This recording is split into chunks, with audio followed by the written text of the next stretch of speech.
Next week on RPMMORadio, the presidential candidates for president of the MMORPG multiverse will be live and taking questions that matter, accusing one another of being the worst person since Xerxes, and why only they can change the political landscape. None of who will do anything they promise, change anything, and keep the status quo of the true power, the development Illuminati.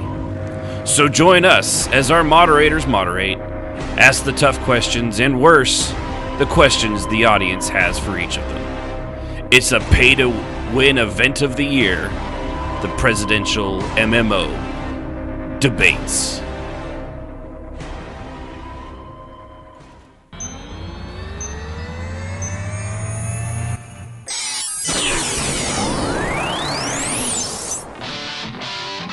This is RPMMORadio. Do it live! I'll write it and we'll do it live! A podcast all about roleplay and MMORPGs. I like what you got. Good job! With your hosts, Ashen Phoenix, Sid, Jazz, Strafe, and Kishmas. Everybody off. We need to go on a quick adventure. Hello, roleplayers. Welcome to RPMMORadio. This is our 66th episode. Execute episode 66. Halloween Special 2. Electric Boogaloo.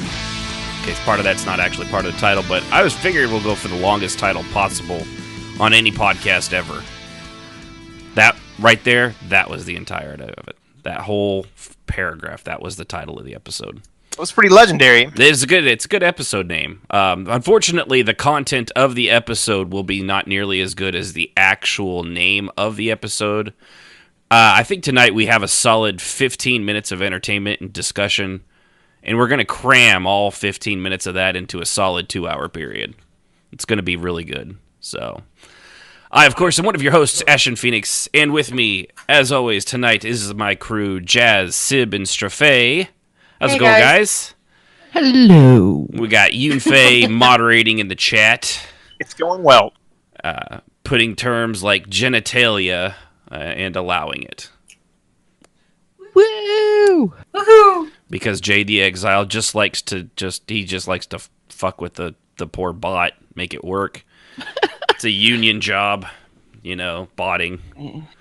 Russian union at that. It's doing it. Somebody's got to do it. Oh, man. All right, well, as everybody knows, Halloween holds a special place in my heart, and therefore, being the tyrant that I am, I require it to be a special place in everyone else's heart here. Or there will be very, very consequences. Do you understand what I am saying to you these days? You! Jez, I am talking to you. You love the Halloween, even though scary things make you poo-poo your pants a little bit. I don't like Halloween. No. Halloween? I absolutely love it. I like Samhain, but that's a different thing. I should run out and be live on location for just a second and do a little video of our yard and then come back and post it in Discord. It is looking good. We got all the lights up on it. It's super creepy. I might do that after the show. Run out there. Most people don't even notice the actual body that's hidden among all the fake ones. See, I'm with Ashen. Halloween's my favorite freaking holiday. Yeah. Even over the birth of Christ, right, Strafe? Well, not so much that. No, you just said it was your favorite holiday. I did. Which means it's better than Christmas. He technically wasn't born in December. We just made that deal. No. See, Christmas is all about the birth of Santa. Santa? All right, fine. Yeah, that's what we'll go with that. We're celebrating the birth of Santa. What? Fine. So, Halloween's the best. Halloween is the best. You know what? You can't get away during the middle of Christmas scaring the shit out of little children you don't know and then saying, "It's okay, here's some candy." Exactly. See, which is kind of ironic. During the Christmas season, when you're supposed to be filled with spirit and joy, if you give candy to a little kid, you have the police called on you. But during Halloween, you get a smile and a thank you. One of these things is better than the other. I'm just saying. You're broken. No, You're he makes a lot of sense. Yeah. You're broken. It's not my... hey, I don't come up with these traditions. I just point out their ludicrousy. No, I think she was talking. Were you talking about his speaking broken, or is he just broken? Just his mental. He's just broken. His mental faculties. Yeah. Oh, I understood what she meant. He's broken. I understood the slight. I understood.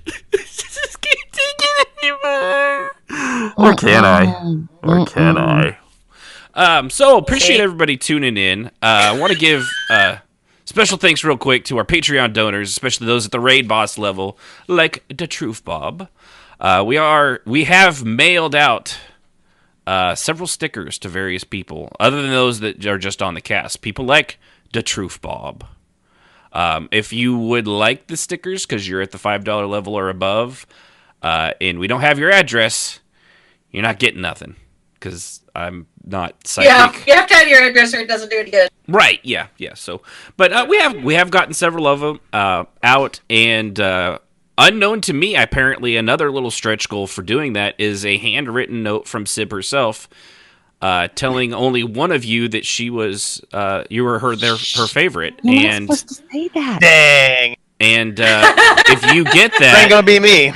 you'll know who you are, and and if you don't get that, try harder. Try harder.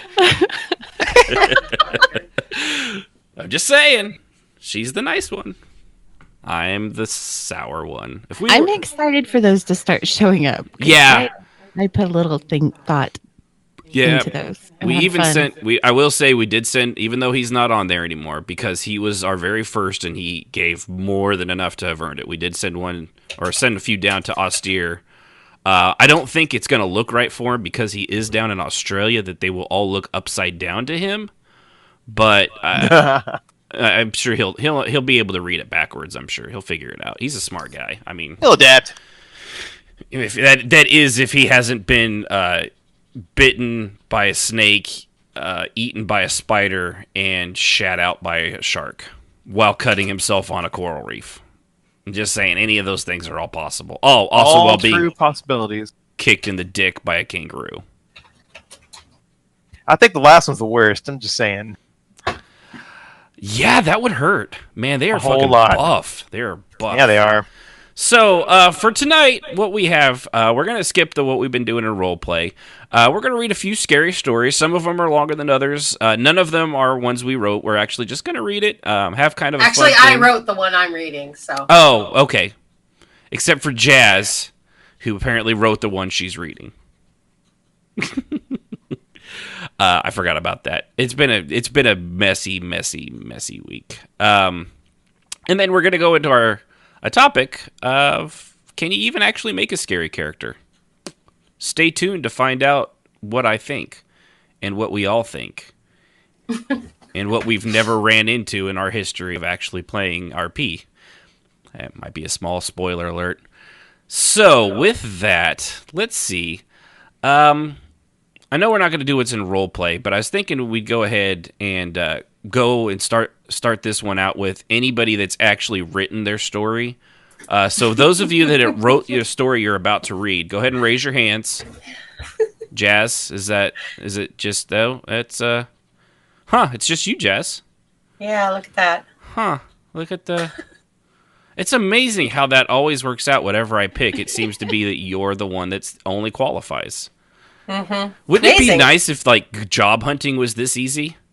Yeah. Except I like my job. Let's look for a CEO. Anybody that's a dark elf housewife in Iowa, raise your. Oh, there's just the one. Yeah. So it'd be nice, wouldn't it? Yeah, seriously. Yeah, unfortunately, I'm not a CEO and I don't have anything. And I unfortunately did not win my lottery ticket numbers. Neither did I. Yeah. Very sad. Yeah. Oh, man, that's a conversation to have. How quickly you tell everything in your life to fuck off the second you get those numbers. Yeah.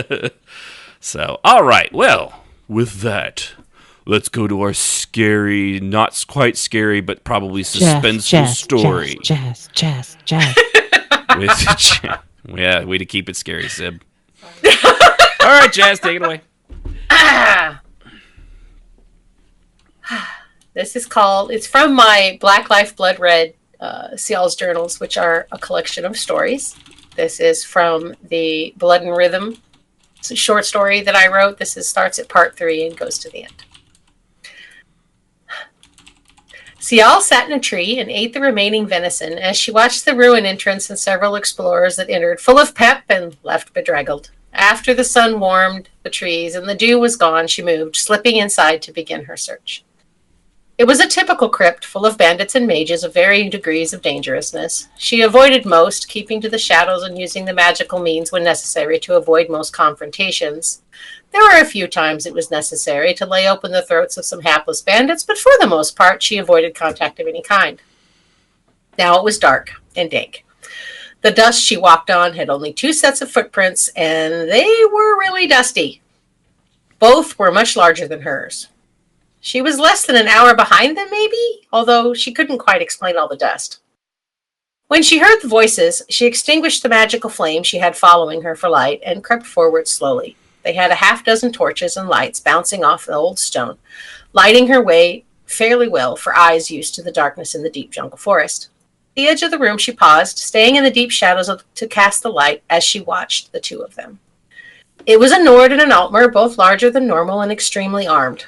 The mage was the Altmer, and he was armored with plate and a large sword on his back. The Nord was also in heavy armor, but carried a sword and a shield. They were both older and looked seasoned.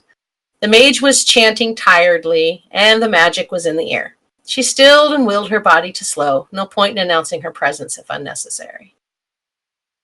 "We're a bit busy, Bosmer. Perhaps you can come to pilfer later?" The Altmer's clipped voice was dripping with annoyance, and she sighed. So much for sneaking up on them. Giving up the idea of hiding, she stepped into the light, one of her daggers loosely in her hand, but appearing fairly relaxed given the circumstances. The Nord grinned with a malice-colored gaze as he took a step toward her. The mage didn't even look at her as he continued his chanting. "I'm going to break you in half, little girl," the Nord spoke thickly, and Sial studied him for a long moment, trying to decide if he was simple or drunk or both. She sized him up thoughtfully, noting that he limped on his left and was pushing the last of his years of youth. For an older Nord, he lacked the scars she would expect, and she nodded, taking that into accord, and taking a step back and to the left as he approached. "Call off your Nord," she said it quietly, and the Altmer chuckled, still not bothering to look up. "He's not very bright, but he makes up for it in viciousness. No, I think I'll let him do what he does best and keep working on this little puzzle here. Thank you." The Altmer's voice was thick and older as well, and she noted that his robes, while fine, were older as well. She knew this was their last adventure and probably had little to lose. She sighed, nodded, and drew her dagger. "Then we dance," she said. He picked her up with one hand, dangling her by the arm limp as he raised it. His other hand dropped the sword to grab her by the neck. "I win," he smirked and threw her away from him to the pile of rubble. She bounced once and skid, laying limp against the far wall. His laugh bounced off the darkness around them as he trudged closer. His foot nudged her, and she didn't move. He leaned down to grab a handful of arm. Sial spun into action with a growl as she thrust the dagger into his eye socket and leapt up mid-transformation into werewolf form. He gave a muffled yelp of shock and backpedaled, swinging a meaty paw at her as blood gushed from the wound. He pawed in blind pain as the dagger in his eye socket bled, and he howled as he bumped it, and stumbled backwards, landing on his back with a thud. He finally grabbed it and with both hands yanked it out with a wet, sucking sound, and that was the last thing he would do. He went still after a few tremors and shuddering, flopping like a hammered fish until the whole room fell silent save for the sound of the magic and the mage. Sial rolled to all fours and slowly stood, rubbing her face as she waited for the room to stop spinning. The thick, deep growl reverberated around the room until she howled, allowing her to shift back to her mortal form. Panting, she braced against a shattered wall as she gathered her wits, half expecting the mage to stop and attack, but he never did. He just kept chanting tirelessly, shifting from phrase to phrase as he worked on the puzzle. She picked up a piece of the wall, destroyed by time, and threw it, her remaining strength, at the mage's head. It missed his head and hit the book in his hand, and his hand. He stared at the bleeding hand and then the book broken on the floor, a torn page fluttering. "Well, that was rude, you know." Sial shrugged with a good shoulder, hefting the sword in one hand, and throwing it away. She took a limping move towards him as she yanked the dagger off of the Nord and moved into a fighting position and gripping the dagger with her wounded arm as backup. She moved slowly toward the mage who, to his credit, realized she was serious and turned to face her as his hands began to glow. So I guess I will just kill you and then open the treasure. How bothersome. Let's get this over with. Cial snorted and nodded as hand raised to cast the spell, and she reached down and grabbed the sword at the last minute and then spun, throwing it as hard as she could, straight for his neck and face. The sword flew true and embedded in his neck, half severing the head from his body and spraying blood across the room in a majestic arc as his body spun around. He screamed a wet, wild sound, spewing blood from the wound in his mouth. As he landed hard, the sword jangled free and tumbled on the stone in a clanging sound. Cial made a soft exhale as she watched the end, eyes taking in his last throws from her vantage point. Magic bubbled around him like poison, and she did not move near him for some time until the last vestige of power ebbed from him into the broken stones. She quickly moved past him and picked up the book and tucked the page back in, peering at the scribbles and notes. They were gibberish to her, and likely would mean something to someone, likely Boss Kia or Lady Farah. She shut the book and held it, the hand-hewn cover and broken spine in her grip. Her eyes turned and looked at the glyphs around her in the half-light of the dying torch gleam, noting the phosphorescence of the stone glyphs in the images they painted. She thought these were similar to the constellations she had seen in a dozen Ayleid ruins she had been drugged to by Mr. Silverleaf. And she knew what they were: lover, knight, tower, thief, and the rest. Her eyes drifted to the dead mage, remembering the phrases he had said over and over, putting strings of words together as if trying to find a combination. The light glimmered in her mind as she looked back to the constellations, and she puzzled if he had been speaking Ayleid, placing the combination in words instead of triggered stone. However, the Ayleids were smart enough to know that most would forget the tongue but remember the shapes and forms. They placed the combinations on things because they wanted to learn to open their puzzle. She moved to the dais, and contemplated the sigils and constellations on it in a circular format. At the apex facing the mural, almost like a podium, was the stone sculpture of what was once likely a rushing of water. Time had not been kind, but she could see that much in the form. She looked to the book in her hand and set it on top of the stone sculpture. She nearly jumped out of her skin when the dais around her glowed brightly and the sculpture under the book shimmered with power. Huh, she grunted, the word as she looked from the glowing constellations to the sculpture under the book to the mural on the wall, now all glowing. She noted with another soft sound that the book itself had changed as well. The letters on the page were glowing. So, she thought, the book belongs there. That's interesting, she muttered to herself as she stood there, fairly sure that moving a fraction in any direction was likely going to be fatal. She was only surprised a little bit when something shifted and noises were heard, and then a spirit stepped into view on little ledges on each notch of the dais. The hair on the back of her neck stood up as she stood there waiting, not moving an inch. Finally, in the crackling sound of magic and time, another spirit appeared on a little ledge on the altar at the base of the mural, and his eyes glowed with power, and he pointed at her. Speak or die. There was a long, drawn-out silence as she stared at the spirit, trying to figure out how it was she understood his words. Finally, it seems he became annoyed and gave an ethereal sigh. Child, I am speaking your tongue from inside your head. Speak to me, for your thoughts ring bright like banging a copper drum, and even in the afterlife, I would rather listen to stone desiccate than continue. Speak words. Her eyebrows went up, but she nodded. I do not know your words, she said. The spirit nodded once. This is true, but I do know yours, and that is all that matters currently. The blood of my kin and distant magic runs in your veins, and you possess power that many others do not. You are bright and solved a puzzle that others have not been apt to see because you took the simple route.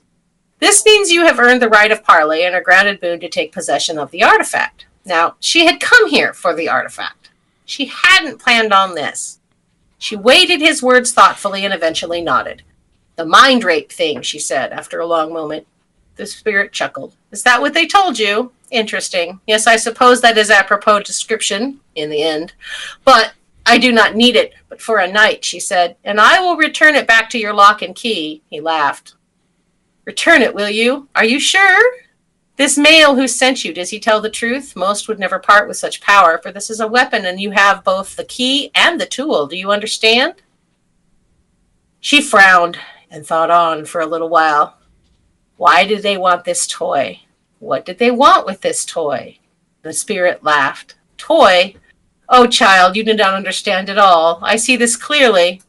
The spirit shimmered into solid form to reveal a strikingly beautiful Jamora with shining hair and glowing eyes. Her eyebrows went up and her eyes widened. Her entire expression said, oops. Even if her words were silent, the spirit turned Jamora chuckled.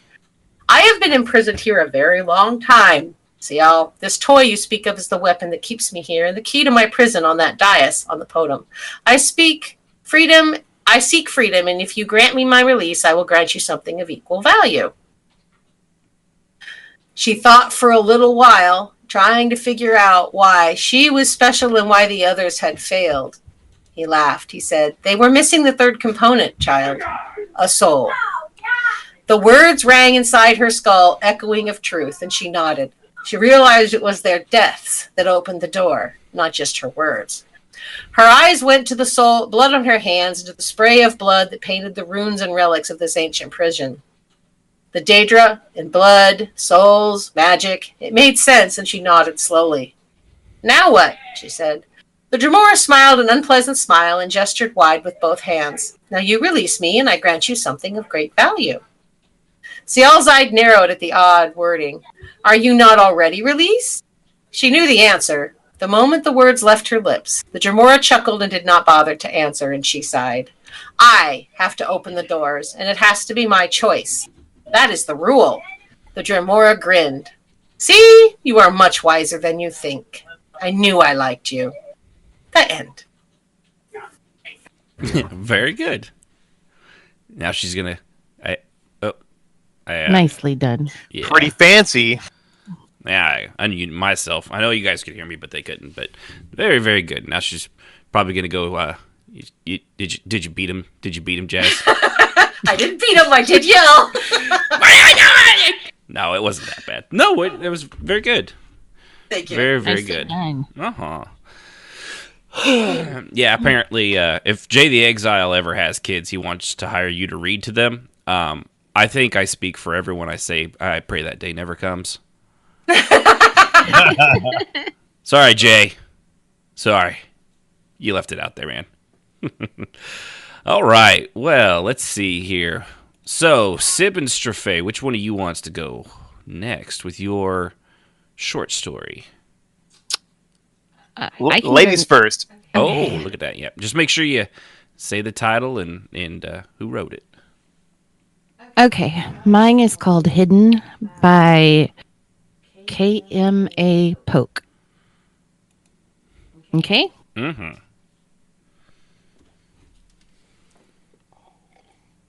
Oh, sorry. Okay. My work Sorry. here I is thought it was a done. dramatic pause, and then you're like, oh, sorry. Okay. Where are you? I screamed, panicked. I ran through the abandoned farm.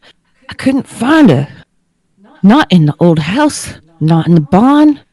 I ran into the empty field, heart racing.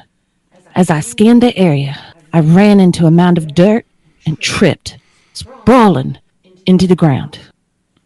Get up, it hits me. Abandoned farm. I tripped over freshly turned earth.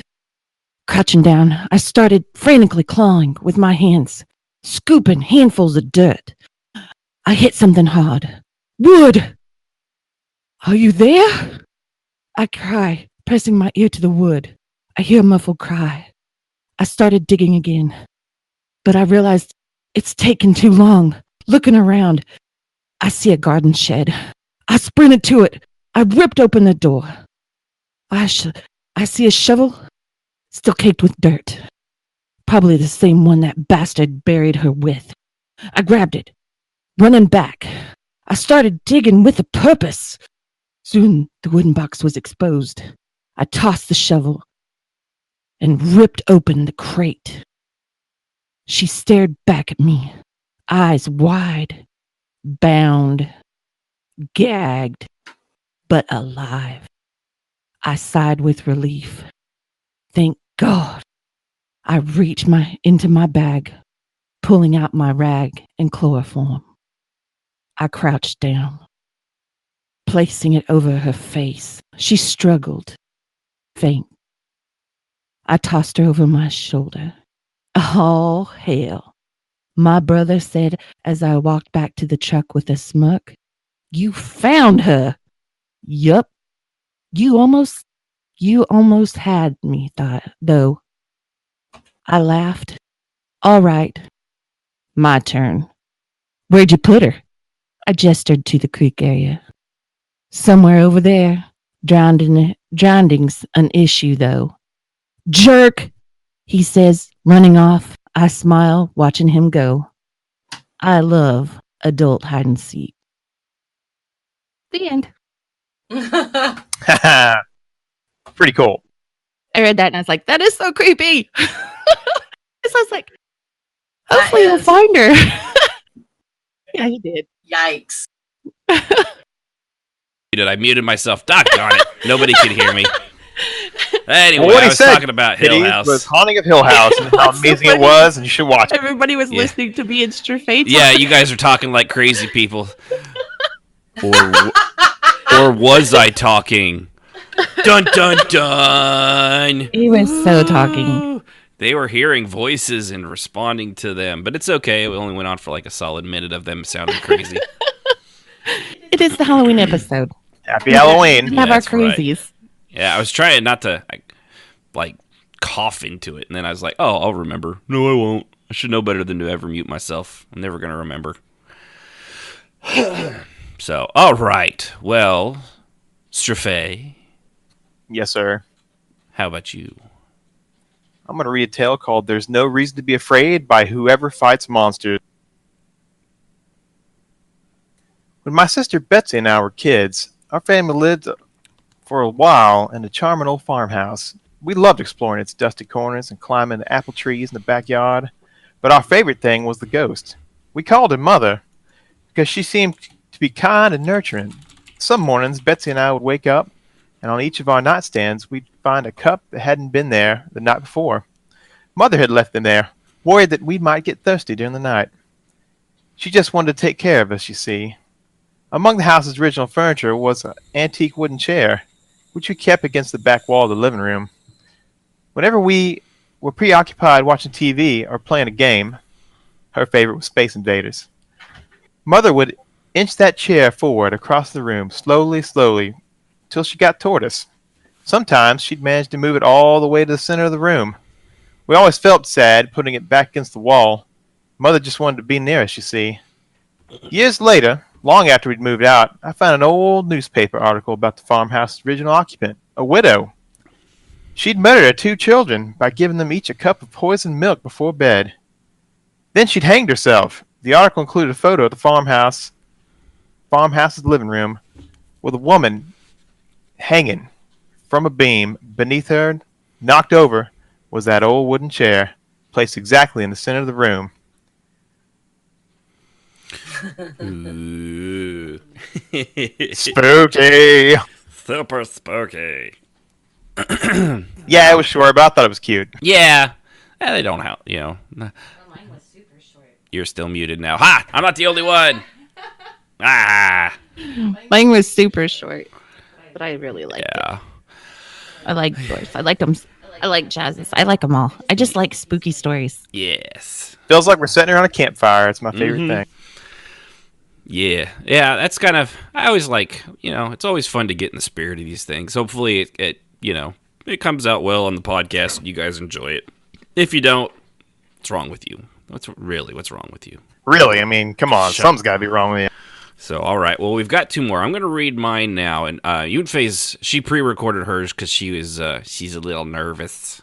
But we're going to, because hers is probably the longest of all of them, we're going to play it at the end, actually. And just kind of as a bonus from the moderations.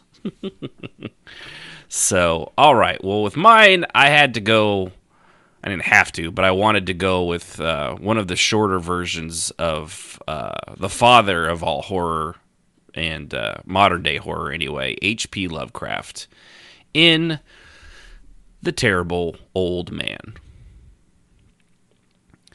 It was the design of Angelo Ricci and Joe Sesnick and Manuel Silva to call on the terrible old man.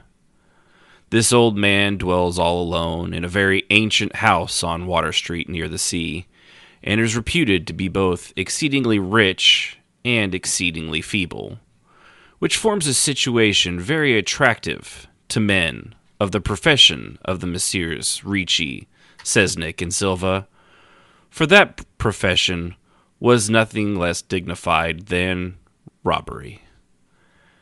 The inhabitants of Kingport say and think many things about the terrible old man, which generally keeps him safe from the attention of gentlemen like Mr. Ricci and his colleagues, despite the almost certain fact that he hides a fortune of indefinite magnitude somewhere about his musty and venerable abode. He is, in truth, a very strange person, believed to have been a captain of the East Indian clipper ships in his day, so old that no one can remember when he was young, and so taciturn that few know his real name. Among the gnarled trees in the front yard of his aged and neglected place, he maintains a strange collection of large stones, oddly grouped and painted so that they resemble the idols of some obscure Eastern temple. This collection frightens away most of the small boys who love to taunt the terrible old man about his long white hair and beard, or to break the small paned windows of his dwelling with wicked missiles. But there are other things which frighten the older and more curious folk, who sometimes steal up to the house to peer in through the dusty panes. These folks say that on a table in a bare room on the ground floor are many peculiar bottles, in which a small piece of lead suspended pendulum-wise from a string. And they say that the terrible old man talks to these bottles, addressing them by such names as Jack, Scarface, Long Tom, Spanish Joe, Peters, and Mate Ellis, and that whenever he speaks to a bottle, the little pendulum within makes a certain definite vibrations, as if in answer. Those who have watched the tall, lean, terrible man in these peculiar conversations do not watch him again. But Angelo Ricci and Joe Sesnick and Manuel Silva were not of Kingsport blood. They were of the new, heterogeneous alien stock which lies outside the charmed circle of New England life and traditions, and they saw in the terrible old man merely a tottering, almost helpless graybeard, who could not walk without the aid of his knotted cane, and whose thin, weak hands shook pitifully. They were really quite sorry in their way for the lonely, unpopular old fellow whom everybody shunned, and at whom all the dogs barked singularly. But business is business, and to a robber whose soul is in his profession, there is a lure and a challenge about a very old and very feeble man who has no account at the bank, and who pays for his few necessities in the village store with Spanish gold and silver minted 2 centuries ago. Messieurs Ricci, Sesnick, and Silva selected the night of April 11th for their call. Mr. Ricci and Mr. Silva were to interview the poor old gentleman, while Sesnick waited for them and their presumable metallic burden with a covered motor car on Ship Street, by the gate in the tall rear wall of the host's grounds. Desire to avoid needless explanations in case of an unexpected police intrusions prompted these plans for quiet and unobtrusive departure. As prearranged, the three adventurers started out separately in order to prevent any evil-minded suspicions afterwards. Messrs. Ricci and Silva met in Water Street by the old man's front gate, and although they did not like the way the moon shone down upon the painted stones through the budding branches of the gnarled trees, they had more important things to think about than mere idle superstition. They feared it might be unpleasant work making the terrible old man loquacious concerning his hoarded gold and silver, for aged sea captains are notably stubborn and perverse. Still, he was very old and very feeble, and there were two visitors, Messrs. Ricci's and Silva, were experienced in the art of making unwilling persons voluble, and the screams of the weak and the exceptional vulnerable man can be easily muffled. So they moved up to one lighted window and heard the terrible old man talking childishly to his bottles with pendulums. Then they donned masks and knocked politely at the weather-stained oaken door. Waiting seemed very long to Mr. Cesnik, as he fidgeted restlessly in the covered motor car by the terrible old man's back gate on Ship Street. He was more than ordinarily tender-hearted, and he did not like the hideous screams he heard in the ancient house just after the hour appointed for the deed. Had he not told his colleagues to be gentle as possible with the pathetic old sea captain?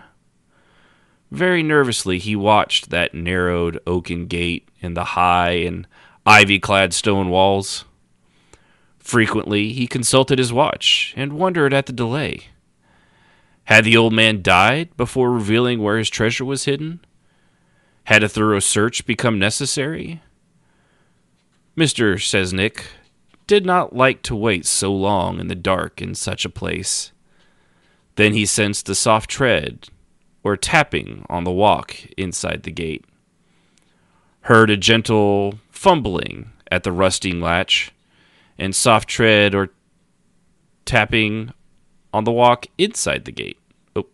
Saw the narrow and heavy door swing inward, and in the pallid glow of the single dim street light, he strained his eyes to see what his colleagues had brought out of that sinister house which loomed so close behind. But when he looked, he did not see what he expected, for his colleagues were not there at all, but only the terrible old man, leaning quietly on his knotted cane and smiling hideously. Mr. Cesnik had never before noticed the color of the man's eyes. Now he saw that they were yellow. Little things make considerable excitement in little towns, which is the reason that Kingsport people talked all that spring and summer about the three unidentifiable bodies, horribly slashed as if by many cutlasses, and horribly mangled as by the tread of many cruel boot heels, which the tide washed in. And some people even spoke of things as trivial as the deserted motor car found in Ship Street, or certain especially inhuman cries, probably of a stray animal or migratory bird, heard in the night by wakeful citizens. But in the idle village gossip, the terrible man took no interest at all. He was by nature reserved, and when one is the age and feeble, one's reserve is undoubtedly doubly strong. Besides, so ancient a sea captain must have witnessed scores of such things stirring in the far-off days of his unremembered youth. The end. That's how you end a story. Well done, sir. Yeah, he's a good guy. Crazy racist, but still father of modern-day fictional horror. Yes. So, all right.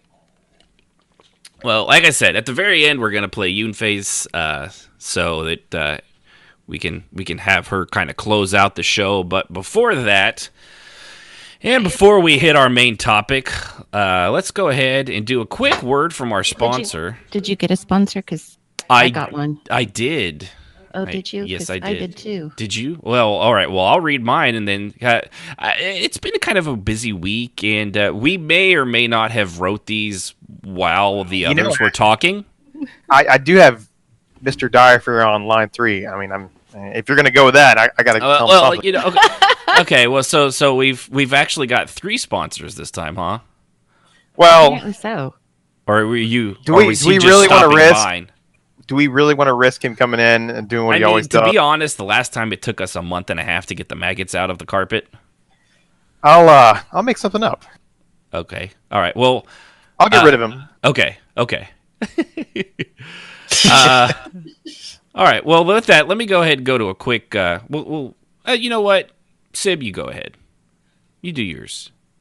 Well, I need to find the narrator real quick. I mean, the person that was supposed to be doing it. I mean, he wasn't around. Oh, okay. I don't know what that means. Well, go ahead and do yours first. Oh, okay. That's what that means. All right.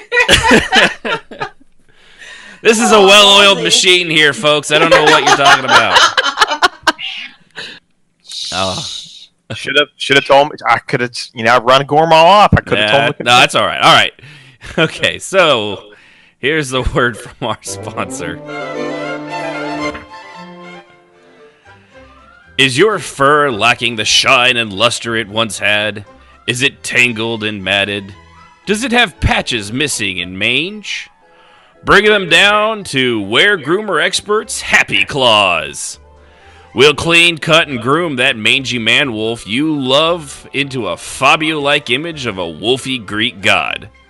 Come in on Tuesdays, and we'll even put little bows in his ear hair for free. Happy Claws, just across the street from Scaly Scale Wax. That sounds like a legit place. Yeah, not too bad, right? Yeah. That's unfortunate. Just see a bunch of werewolves with those cute little, like, poodle bows in their hair. Can you imagine? Oh, yeah. Yeah, that's what I want to see. I wonder if I could get you in. What's that? I wonder if I could get you in. Get me in? Yeah. Something you want to tell us, Ashen? I'm not that hairy? You got a beard now? Oh, okay. Oh, I do have. Yeah, but that's not like. Yeah, but you can't. I don't have enough ear hair yet. Call me again in 30 years, and you could probably put a bow in that.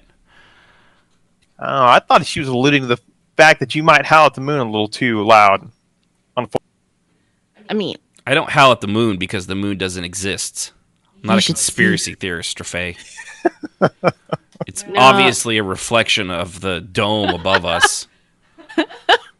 I mean, is that what they're saying? That's what I'm saying. All right, so he's calling back. I get rid of him though. All right. Don't answer line. Do not answer line 4. Okay. Well, that won't be a problem because what are you waving at? Did you get the link? Yes, I got the link. Wow, I'm doing this thing. It's a radio thing where they talk while they're doing something else to like build time. I think they call it wasting time. Like I said, a solid 10 minutes of entertainment into a 2-hour show, and we're already, given we started about 10 minutes late, about 50 minutes. By the way, fuck you, Firefox, for losing my profile and making me spend 45 minutes just getting a fucking browser to work correctly again. Yes, and I know, Jay, my wife is better than me. I don't need you pointing it out just like the rest of my family. Bastard. Thank you, Jay. All right, so apparently we've got another word from our sponsor. This one is, I don't know. So let's just go to our narrator and see what he has to say about it.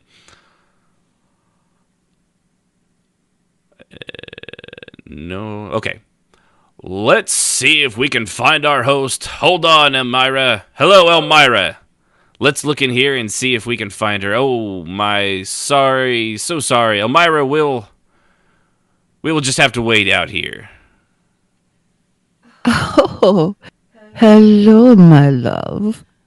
Yes, I was just having a snack before I had to speak to the fine villagers.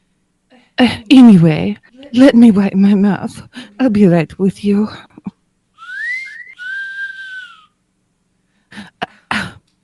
Yes, much better now. You have a little bit of blood right there. Yes, no, the other corner. Okay, there you go. You got it. Good for you. Oh, thank you, my love.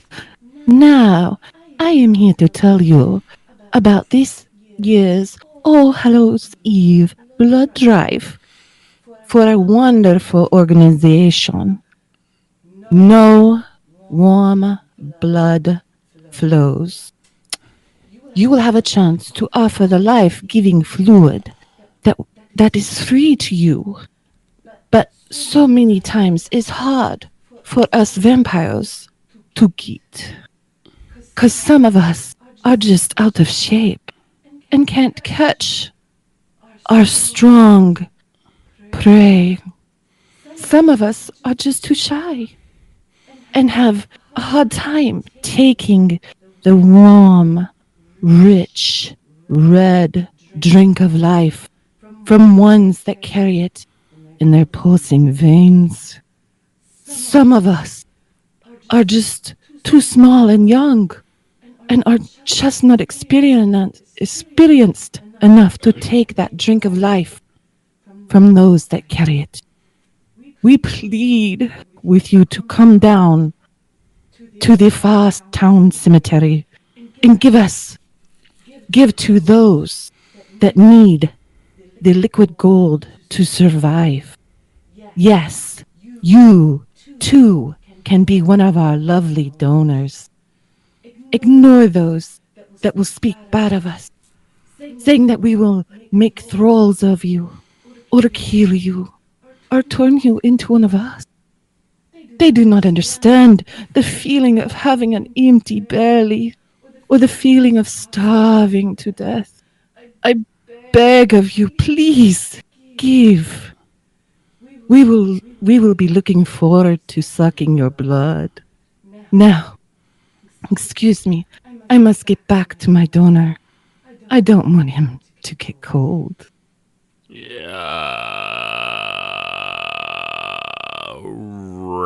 Right.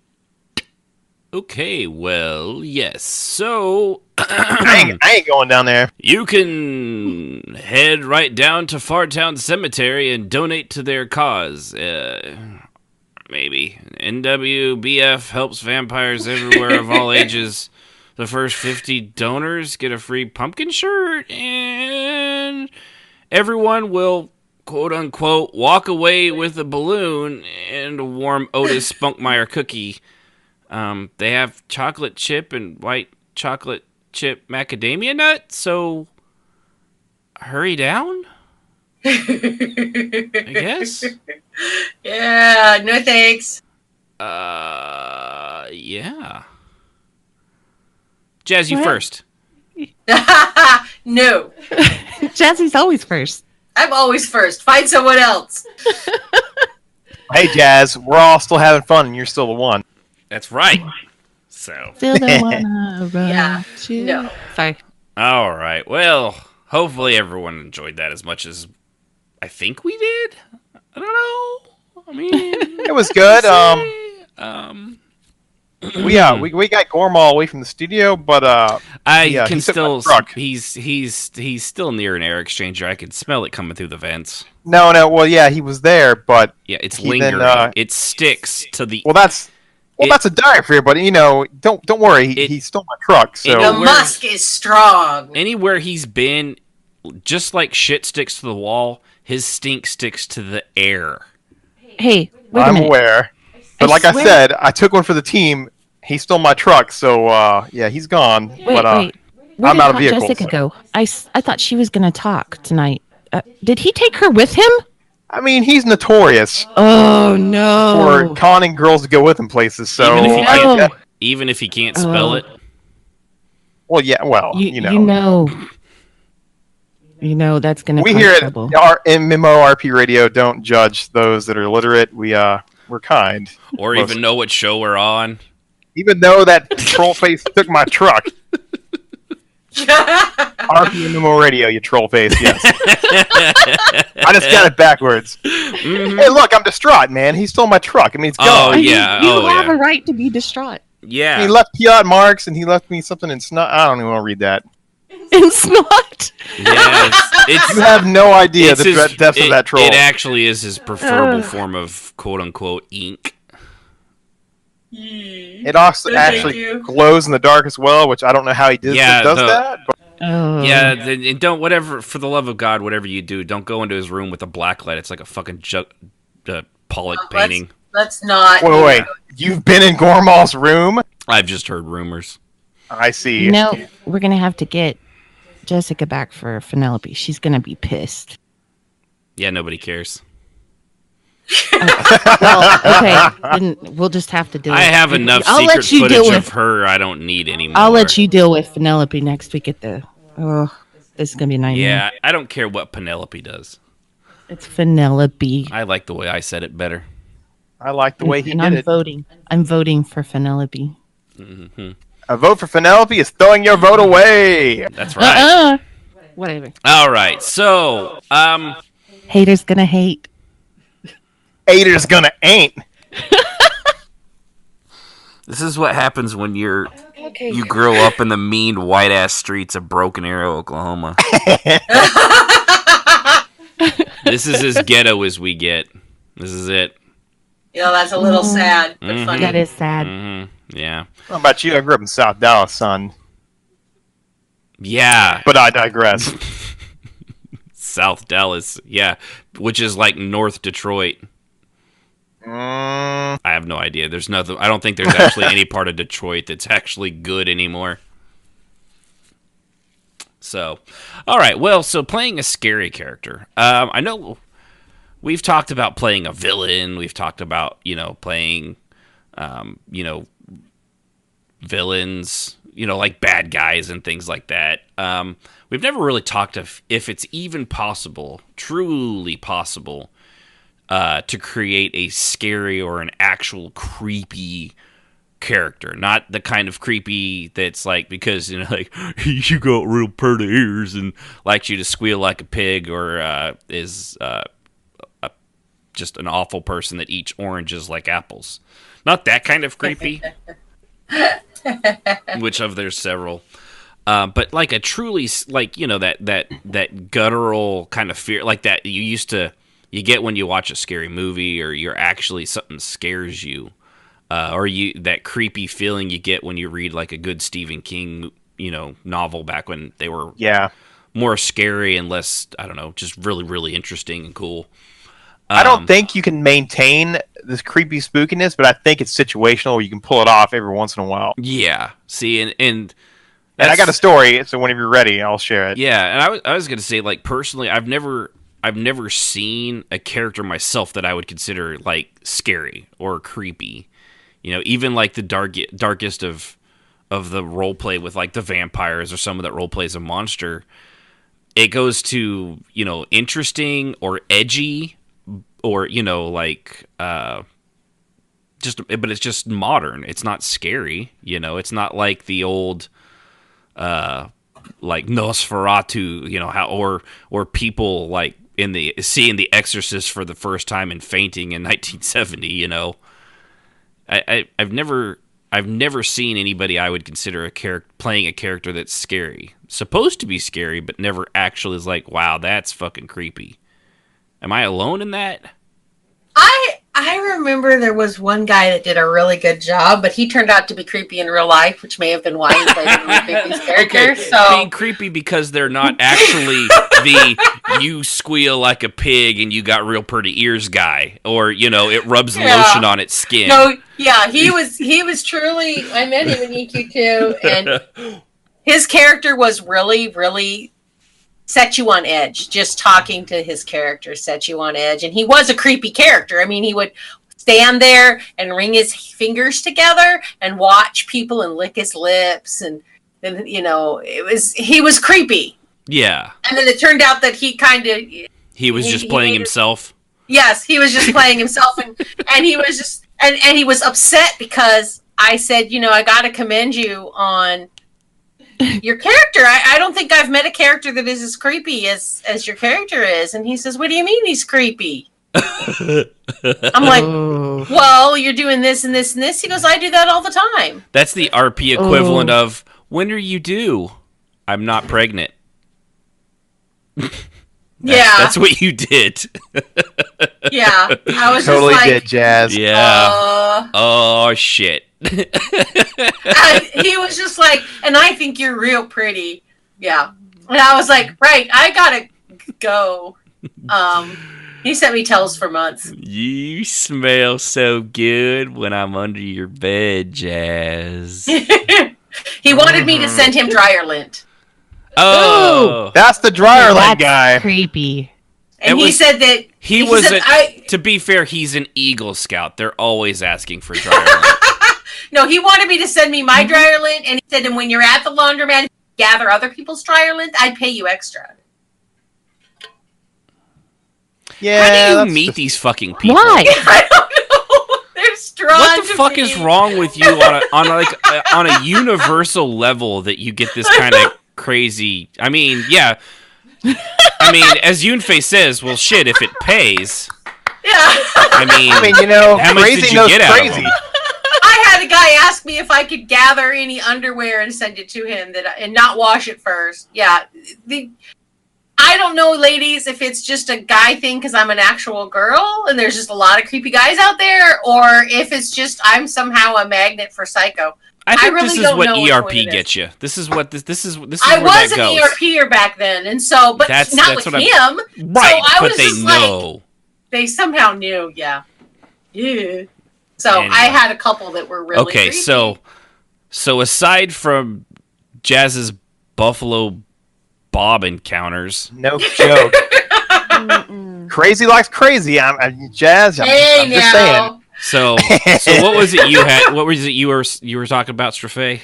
You said you had something too. So speaking of Gormal in his past in EQ2, he would always go around and speak in broken common, and people thought he was just a big dumb troll. He could actually speak very well in his own language, and he was just using the stupidity to let people let their guard down so he could get close to him, you know, that kind of thing. Well, this particular time, it was the Festival of the Faceless. For those that didn't play EQ2, this is like God of Fear, of which Gormal was a troll and it was a devoted follower. And he owed the God of Fear several scares, and he devised a plan to feed his god mightily, thus getting him off his back for a few weeks. So how he did this was, he did something truly annoying, and I think it was shortly after he peed on his little Arsai friend. But he did something else that really set the guild boss off, which was Vakarina. And when Vakarina got angry, everyone in the guild was terrified. So when Gormal did some grand antic, he walked into the office, Vakarina got on the guild amulet, which touched everybody's brain, yelled gutturally. Everyone instantly got silent. It sounded like the grave in that place. They were creeped out. They were terrified. Gormal then walked into the guild officer's room within a safe distance of not being reached by her, and then said, "Boss, this one thanks you for kindly service to the faceless." Of which Vakarina then screamed louder, terrifying everybody even more, which made Kaz a cold dessert, and Gormal went tripping out, skipping to his living room. And there was much rejoicing. Wasn't he naked? He was naked. I thought so. I remember that. Because that was the extra topping of the taco to piss her off. His nakedness. I have to say also that I was told my character was frightening. Mm-hmm. I never understood that because I never made her to be scary. But people were very scared of her. And I always thought that was hilarious. never quite understood that. I know she had a temper, but yeah. It was interesting. I always found her more. I could see where she was intimidating, but not. I don't know. Scary. Maybe they were equating intimidating with scary. I mean, I could see her being intimidating because she was all raw and right, and she was a boss and in charge and had authority and blah blah blah. But yeah, I never really thought of her as like scary. But people would get silent when she got mad. Yeah, and Gormal knew this, and so he used this. And he would use his charm. If she got you in a jail cell, I think she could be very scary. Yeah, but like you said, torture people and enjoy that, but but that's more of a scary moment. Like, and like it's and I didn't design her to be scary. Right, and I think part of the reason it's so difficult to make it truly like a Pennywise kind of character, a monster that's actually feared like a monster should be, is that RP, RP is constant. We're always it's a continual thing. You're logging in on that character, so can a regularly occurring character actually be scary, or does for a true fright, require only pieces of it now and then? I don't think you can. I mean, everyone that I've ever known that has ever tried to make a scary character was hilarious. Right. It depends, exactly. Because Gormal would use humor. He would use people's disarm thinking he's stupid to get them to go places with him, of which he would flip the script and then try to eat him. Because he was a troll. That was his game. He was out to eat you. Yeah, and I mean... And whenever somebody rolled a character that was supposed to be scary and they said, he's a big, evil, scary person, and we have them here in this in this game as well. Right. I'm very evil and scary, and you must respect my evil and scary, and no. But it comes off... That's the thing. They're there all the time, and it comes off cartoonish, doesn't it? Yes. Yes. What's more... It's like they just check that. They're like, check the list of tropes, like glowing red eyes, check. Can make the air chilly or fiery around them, check. Growls, check. Has an intimidating presence, check. What is more scary and throws flowers and presses flowers and wears flannel, check. Okay, that one a little weird, but still. Kilder could be and he had a intimidating character, but again, he wasn't supposed to be scary. Right. Well, that's what I was going to say. What you have to do is, exactly. It goes to Tilden Wren. What you have to do, and to Gormal a little bit, you have to play off people's lack of knowledge of you and fears. Yeah. So if you were always elusive, if you were always appeared to be quiet, you had a reputation of being mean, but you never talked to anybody. The mind of that person would actually make you more terrifying to them than you actually were sometimes. Yeah. Yeah. See, the closest I think I ever got was the Watcher. Not as it went on, but at the very beginning. I actually got in trouble with one guild because I was running a thing where I made a maze in a house and they were kidnapped and put in there, like teleported to it, and it was kind of a Saw-like thing. But I actually, they were crying out, and somebody actually got upset enough that they asked them to stop talking in guild chat about it because, they didn't like it. And because it was, a younger character, and they were terrified and blah, blah, blah. But, the Watcher is, I think, as close as I tried to make him scary. He had the glowing pinpoint, he did have the red glowing eyes, but they were just little pricks of light in the back of a vast empty, sockets, and a wide Cheshire-like glowing grin of teeth and under a black hood and that kind of thing. Well, he was, because you never knew when he was going to show up. And when he did, it was always terrible. Yeah. But he was always the bad guy. I mean, we agreed to that. Yeah, he was, and he didn't afterwards, try to intimidate and scare you, and then, hang out and have an ale. Right. Afterwards. Right. And I think that if you're going to make a scary character, I think that you can do that if it's like the Watcher, where it's an agreed upon evil person that's like the bad guy and only shows up for those moments, because that can be it's very tense. It can be, tense. I felt that it was very tense sometimes when we were doing our events, because we didn't know what was going to happen next. Right. And because I didn't share it with you guys, because we never knew. You had to trust. But you had permission to be a little godmoddy and a little out there because you were the bad guy and you were supposed to be scary and powerful. So right, and I think the problem. Well, go ahead. The other thing, you have to be able to Is that your cat? Yes, he was. It's either your cat or you stepped on one of your kids. I wasn't sure which. I'm what glad she's it's really the cat. done is she's kidnapped a Khajiit, and that was its one was and only his cry tail. for help. A lot of it comes down to the writing of it. You know, because if you say, like what you were saying, Jazz, that they're like, I'm big and scary. Excuse me, I got a really great case of the hiccups. The perfect time to talk.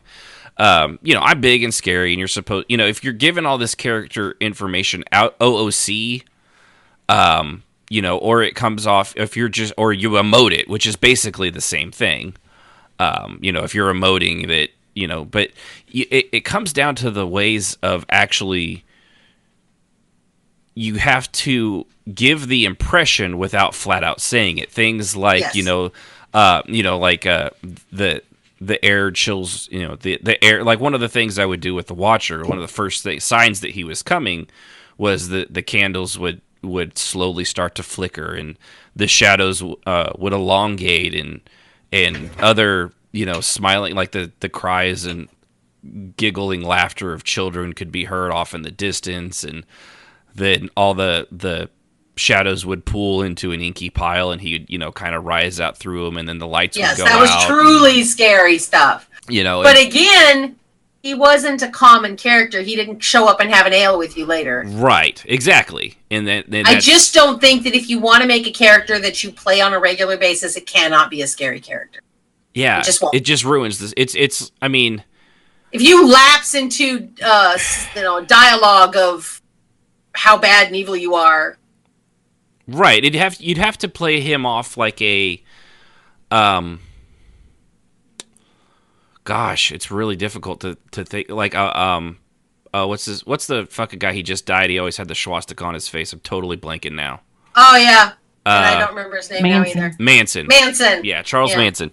If you'd have to play somebody on a level of like, would have to imagine every interview I've ever seen with a guy, he's fucking creepy. Like there's clearly, you know, he's missing a few nuggets from his There's something six-pack. wrong there. Yeah. You know, but if you can play them like that, where but again, it comes down to subtlety. You can't just like, hey, so okay, so all right, I'm not gonna get ahead of myself because it's just so funny. But I mean, yeah, you know, one of the things that you know, like if you're sitting there, you know, having a drink, because I mean, let's be honest, anybody that's been out in public, you've probably been around a killer. It's just statistically, it's impossible that you haven't been around somebody that's taken another life. And I'm not talking about soldiers that do it for their country. That's a different thing. But people that murdered somebody, and out murdered somebody in a fit of rage or through planning it or something, and totally got away with it.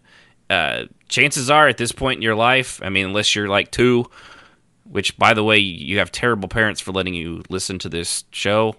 Just, you know, probably go into the foster care system. It'll be better for you than any parents at 2 letting you listen to this. It's awful.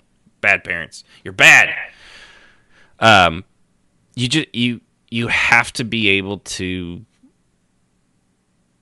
bring out that sort of psychosis on its own. You can't just, you know, they're, you know, like Marilyn Manson, or not Marilyn Manson. I mean, he's a creepy guy too, but he's just also a brilliant businessman. Charles Manson, you know, that kind of crazy, it doesn't shut off for him. That's just how he lives. And I'm sure you could probably have a perfectly normal and lucid conversation with him, but then, you know, you get on the, I don't know, I don't remember the Jews or whatever it was he's against. I don't know much about Manson. I just assume with the swastika, he didn't like the Jews. Safe bet? He was just crazy. He didn't like anybody. But yeah, well, he was real about that spiritual. I know he was about that spiritualistic stuff and the, you know, being out there in the universe, man, and part of all this. You know, we're all part of something, and sometimes the universe speaks to you and it demands a sacrifice. You know, that kind of like, wait, what? What did you just say? Huh? Nothing, man, nothing. You know, that kind of. It's the only way I could think of to really it have to be. You'd have to play a almost normal everyday character like you would any adventurer, but every now and then something like the crazy slips out, like we were saying from our like sociopath and psychopath thing, like as well more psychopath, because the psychopaths know they're not right, but they know they're not right well enough to hide it, kind of like that show Dexter, and they don't care. But like Dexter, he was a true psychopath. They made him kind of the anti-hero by making him kill other bad guys, but he was still slaughtering people and chopping them up and throwing them in the bay. It's not exactly normal, but he didn't feel emotions, things like that, but he faked it.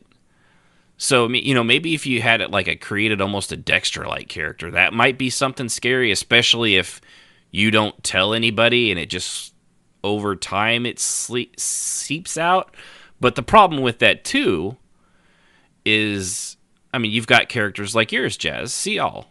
She's clearly a psychopath, but she doesn't really hide it, So when she's around other, she's a killer and she's around other killers, how would she react if, maybe the surprise on her, though it would be scary for her and for you out of character, would be realizing like, oh, I've been playing with this character this whole time, and wait a minute, what? They're just as fucked up as my character, but they hit it so well. That kind of thing? Maybe? Yeah, because Seal is...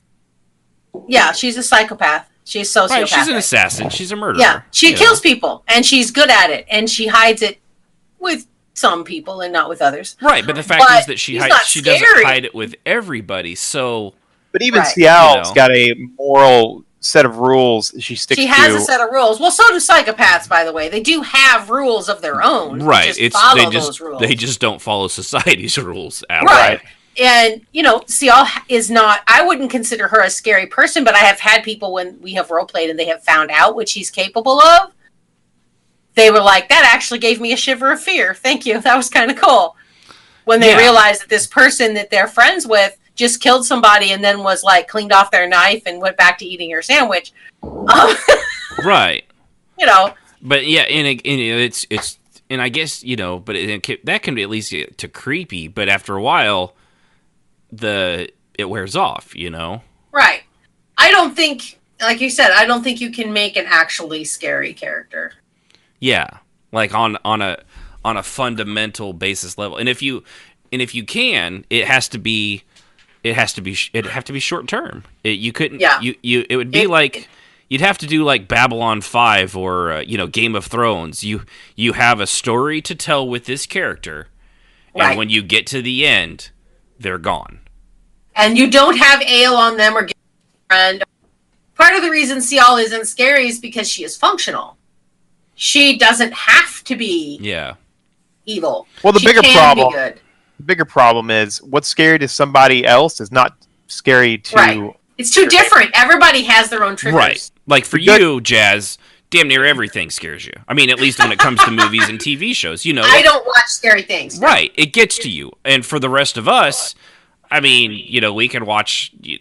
Still haven't seen it yet, Strafe Halloween. But we can watch that and come out going, that was a really good time. That was super creepy. That was great. For me, Jazz, I'll watch it and I root for the bad guy. Jazz would watch it and she would be completely terrible. Yeah. No, you don't understand. I would have my eyes and my ears covered. Yeah, she wouldn't sleep for the next month. Right. It would be horrible. That's why I don't watch them. Like our daughter, although she's getting better, but. I think I've told the story when we took her to, and it wasn't even during Halloween. We went to Universal Studios in California, and they have the thanks, Sip. They have they created the original movie monsters in cinema, but they have a little. It's their attraction. They have those characters, and it's a scare house. It's a full year scare house. But it's, Universal. It's not. It's got some pretty cool props and setups in the rooms. They've got things like Jason. They've got the Wolfman. They've got the Mummy. They've got all the classic guys, and they look great because it's Universal and they do the makeup well. But at the same time, it's not something you'll get at like your local. I know they're all over the country. Your local spook house that really like the kind that can touch you and will chase you down and go after you. It's not One like year- that. Like, they'll chase you down, but they're not allowed to touch you and stuff like that. And our daughter, she fetaled. I mean, she went full fetal position. And that wasn't even as bad as because it was California and it was a massive attraction place. Don't be stereotypical, but it's true. The Japanese group of girls in front of us, they lost their fucking shit. I'm pretty sure they actually made it all the way back to the island of Japan just by treading water with their feet. I mean, our daughter, Sib had to give her to me because she was yanking on Sib and getting around her so hard. She was actually hurting her. We came to a standstill. Yes. We could not move Because the Wolfman kept finding her. She was dragging me down. And so finally... And that's bait for somebody. Oh, I know. You. Oh, yeah. And the sad thing was, there's a line of people. I mean, it's not like, like at one where you have to space out. There's a line of people behind us, and the line is just getting longer and longer because she has stopped moving and went to the ground. Yeah. And so I'm here trying to drag her. It's not working.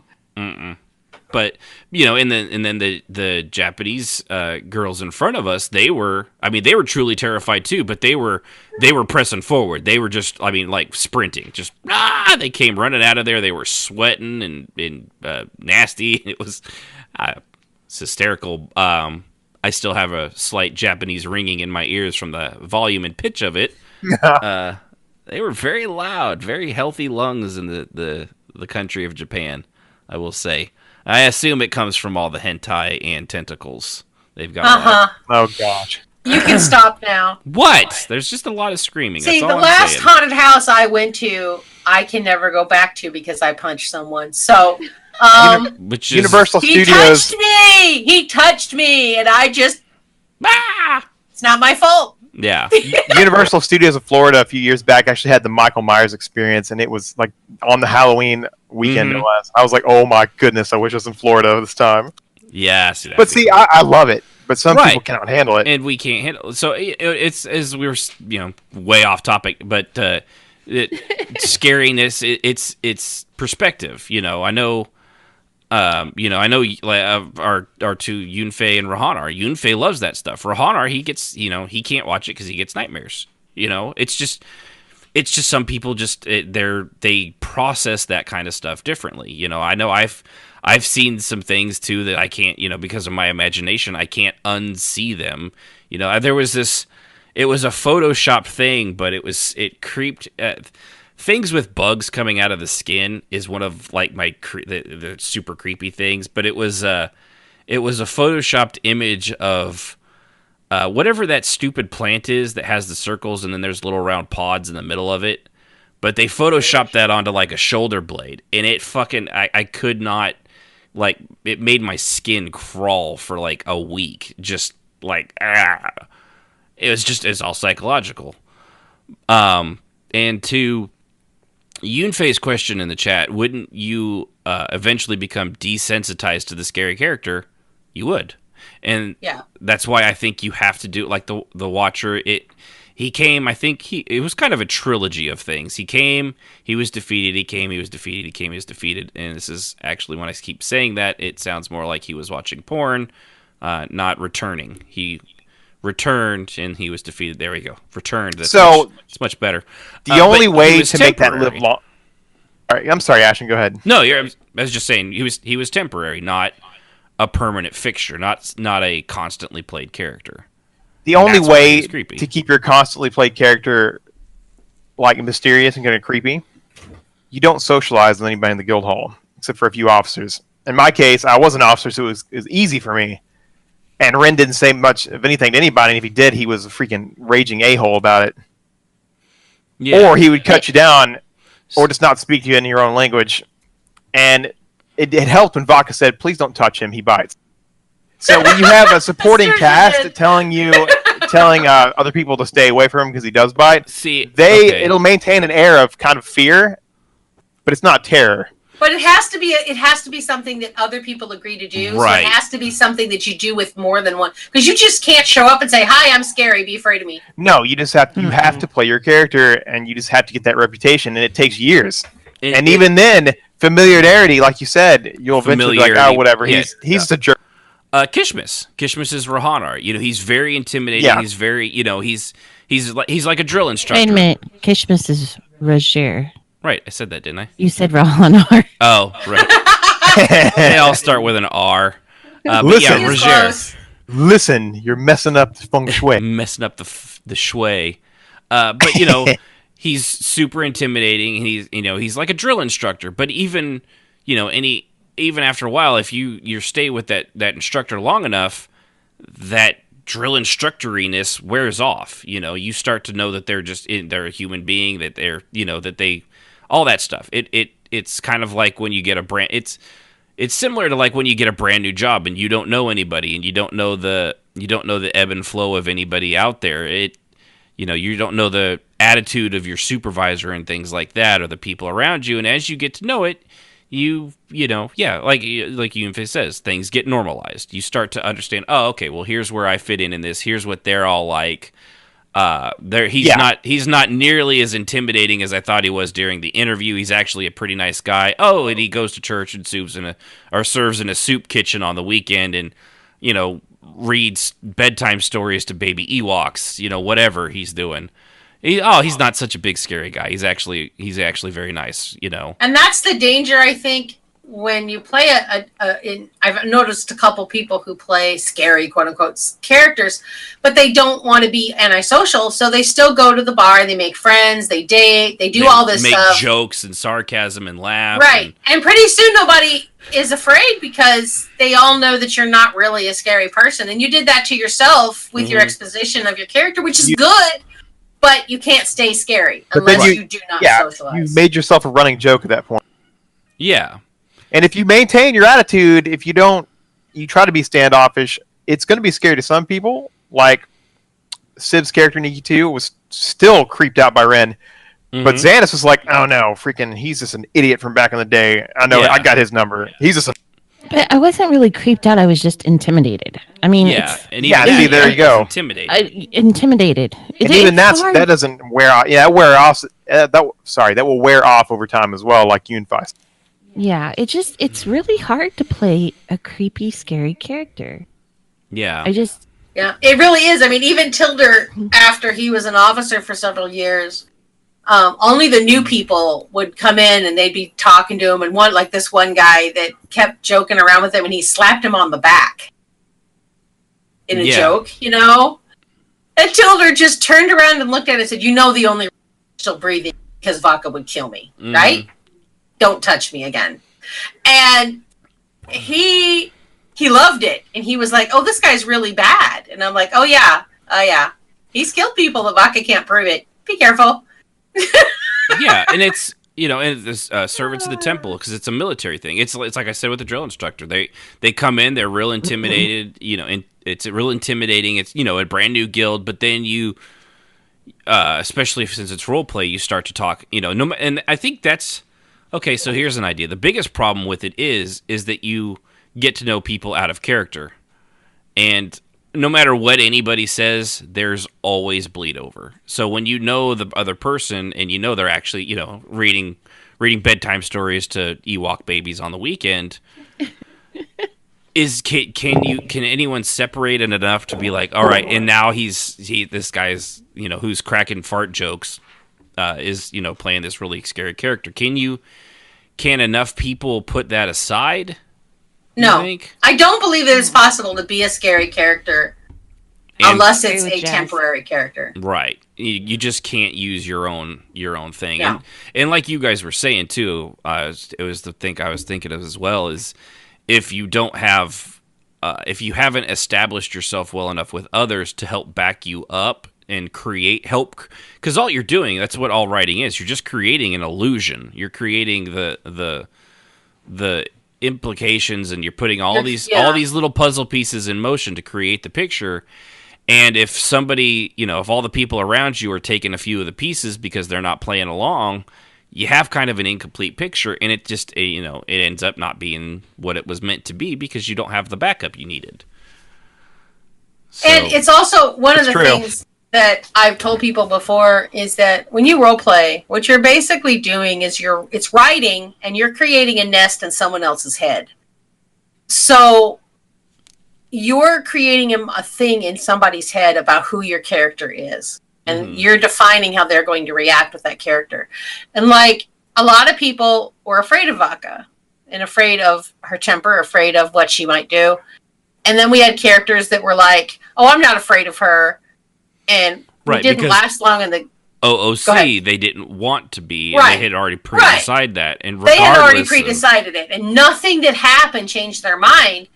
And people were like, "But she does this and this and this," and you know, one day Vodka was really angry, afraid of you. She's like, "I don't want you to be afraid of me, but you better respect me." He says, "I don't respect you either." And of course, that was the last day he was in the guild.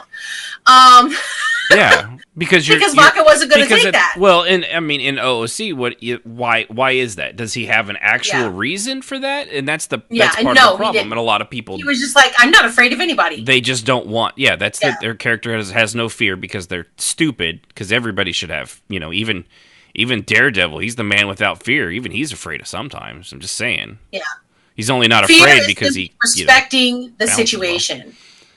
Right. Sometimes it's perfectly smart to run from a situation, and that doesn't make you a coward. That makes you smart. Yeah. Fear is there to tell us how to react in a scary situation. So even Tilda and Rengots had their fears, and Ren knew part of Tilda's, but he could never complete the picture and use it again. Yeah. So I mean, it's a healthy thing. Even the bad guys will have it. Well, yeah. This is why Skeletor always ran away from He-Man. Even if it's something like losing your power and your authority, you know. That's you know, look at dictators, you know, dictators in the world like Gaddafi and Kim Jong-un and I don't know, just pick any of them. The thing they worry about most isn't you know it's the people around them and their people rising up and them losing all of that authority that they have, that power. Yeah, it's Joseph Stalin always killing folks because he was thinking they were plotting. Right.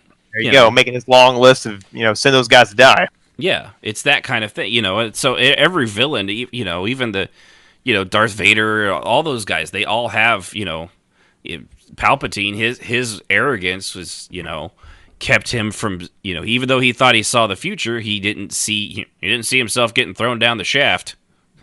He got the shaft for sure. Right, but yeah, and the unfortunate, like I said, I think the only real way is to go psychological. Because if you do like we said that you know, if you're just in the bar and you're like, you know, what was that one? Was it Jazz or Sid that was like, I hunt babies? Well, first of all, I mean, do you really hunt them, or do you just, you know, like pick them up by the ankle? It's not exactly like they're not Ewoks. They're not like, ooh, teeny. Okay, that's Jawas, but still.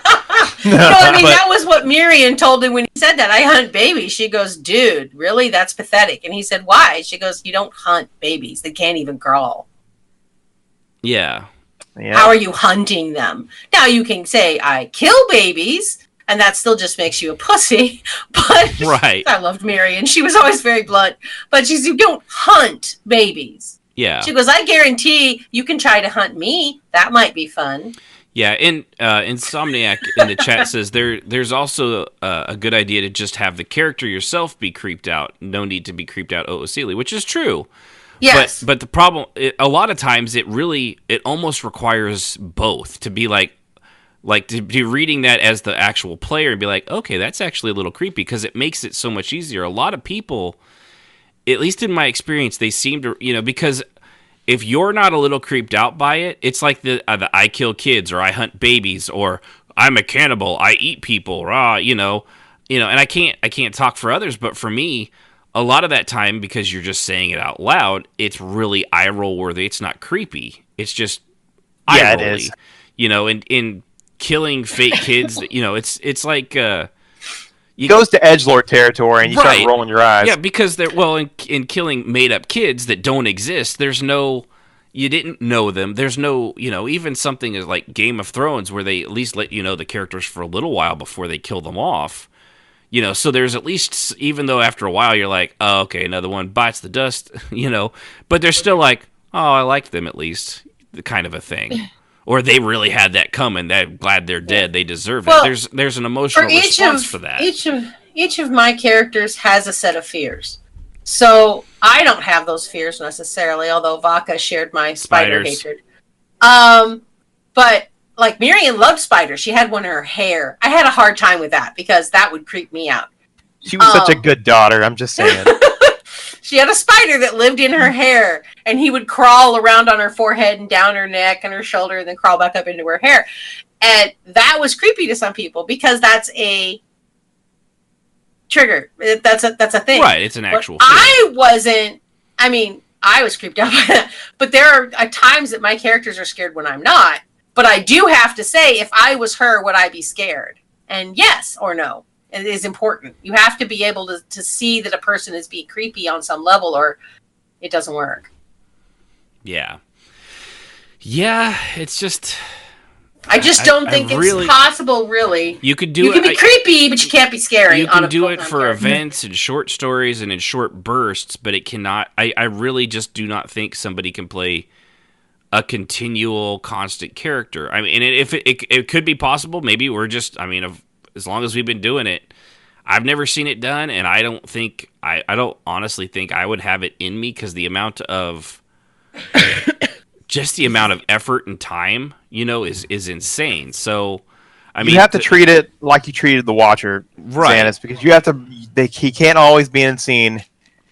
You can't always be around chuckling it up. He has to show up, do a certain thing, and then disappear. And then leave a lasting impact, and then come back in another time. Right. Like a sequel to a horror movie. I mean, that's the only way you're going to do it. I mean, I'm trying to follow that formula right now.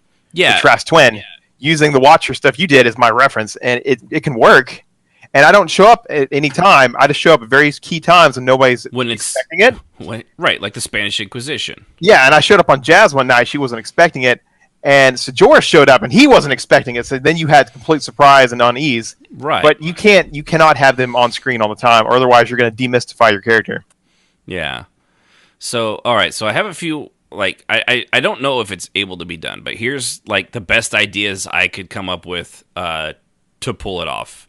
And like I said, I think we've hit some of these, but there's a few ways, but whatever tropes and whatever way you choose, the one thing that does have to be constant is it has to be believable. You have to build up to it. There has to be maybe small subtle hints of what was there the entire time, but it was just, exactly like that. It was subtle. It wasn't the I kill babies, and not just, and it has to also come off like it's not just pointed out with spotlight, a laser pointer, and an air horn, all to draw attention to it. If that's the way you're bringing it about, it won't work. So scary and creepy, they're often subtle things. They're small. They start out small. Unless you're doing a jump scare, obviously that's loud. It's sudden something. It's something you can get in a movie and a TV show. But it's a cheap scare. You get the same thing when your 5-year-old jumps out from behind the fucking bathroom door and you weren't expecting it. It's a cheap scare. Are you afraid of your 4-year-old? No, but he startled you, so that's just the way you react. Can you really get a jump scare in game? Probably not. I mean, because the only thing that ever got a jump scare was in EQ2 if you had the crow in there and that little goblin would pop up in front of your screen in the house randomly and go, oh, that zombie? Yeah. That was the only way you could get a jump scare in an MMO. Jazz hated that thing, and I had it in Gormal's house forever. Yeah, and he just popped up. I hate that thing, too. Yeah. So, like I said, it's subtle. It's menacing. It's insanity that goes maybe unnoticed. Perhaps talking to someone that isn't like if your character's talking, every now and then they're talking, they say something, but it's not related to anything, and then they just move on as if nothing happened. Or maybe if you had a good character, which is, I know, this is thinking outside the thought process for all of us usually. If you have a good character and that you later find out that they're having dead animal puppet shows in their basement, or something like that, you could work perhaps. That could, it'd be super creepy to find out, Like if you're playing a paladin, and all the years later you find out he's like, oh yeah, I like to talk to my squirrel friends. Here they are, and he like sticks his hand up into a squirrel and's like chit chit chitty chitty chitty chit chit chit. Oh my gosh! Right? It'd be like, oh, okay, you're messed up. But you'd have to. I mean, you really have to go out of your way to find something, and it's just such a difficult thing to do, and the amount of energy it would take. To have it not come off. The hardest part, I think, is making it not come off cheesy, like you're just trying to spotlight, like you're just trying. I'm bored. How many people in roleplay do that? I'm bored. I'm gonna do something completely out of character, and people will notice me. I mean, it happens all the time. So even if you planned it out, you have to make sure that it doesn't come off like that. And of course, no matter what you do, there's always going to be somebody. Regardless if that was actually the case or not, somebody is probably going to still think it, and they're gonna. It's. While some people might go along with it, others are going to roll their eyes. And not just it's true. It's just not gonna. It's because at that point it's an attention grab, right? Right. Or even if it wasn't, if it was a planned thing, it will come off that way because it's like you guys. It's like you're saying that the scary, the creepy factor is different for everyone. What's what makes me kind of roll my eyes walking through and just is just fun to see all the cool stuff in the Universal Studios horror thing. Has my daughter in the fetal position on the floor. It's just a totally different thing. It's just different sensibilities.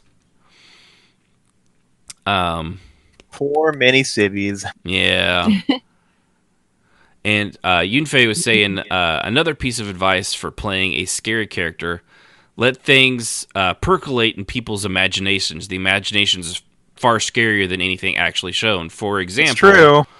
That is true. Rosemary's Baby, Very you true. never actually see the baby, and that makes it scary. So, the brain fills in the blanks, which is true. That's a very, a lot of times in horror movies and things, it's what's not said and not seen that really can get you, That's why I like that Haunting at Hill House that nobody heard me talking about, was because they did show a great job of that. They did show a lot of things, but a lot of the scares were and it's some of the best ones in a lot of movies is the characters, the main characters, the human characters are just traveling through doing their thing, and for no reason, or there's usually a reason, but for seemingly no reason at all, there's somebody just standing in the background watching them, or the statues' heads aren't always facing the same direction when they're looking for somebody, and it's.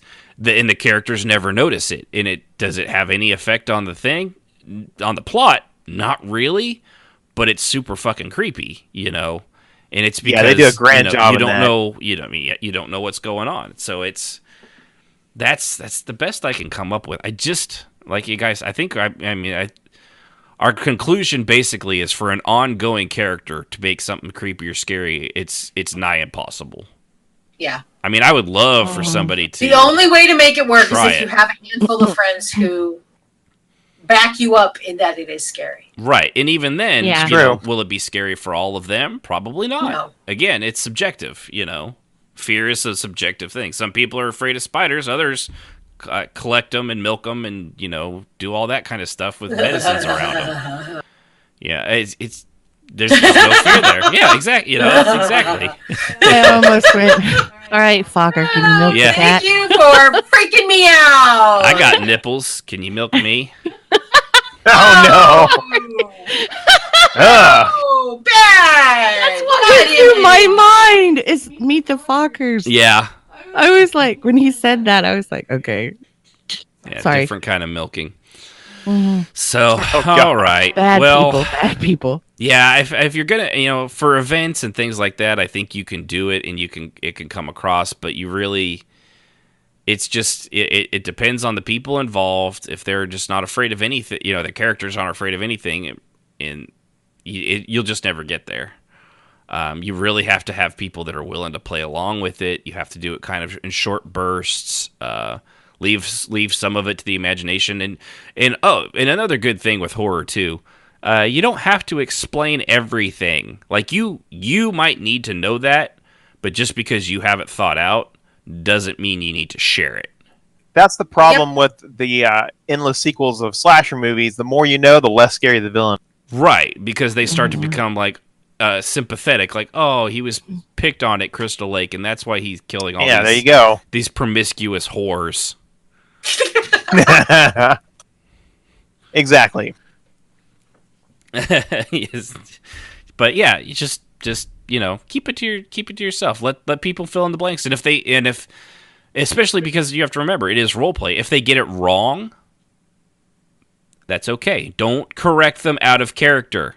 Let them think that. And don't wax all upset because XYZ isn't scared of you. If they're not scared of you, then maybe you need to take a look at what you're saying or doing. Or maybe take a look at them, and if they're one of those people like Jazz, like, I'm not afraid of anything and I respect nobody regardless of, hey, what's basic. Well, that's like that guy was with you. Oh, I thought you were saying me. Okay. Oh, no.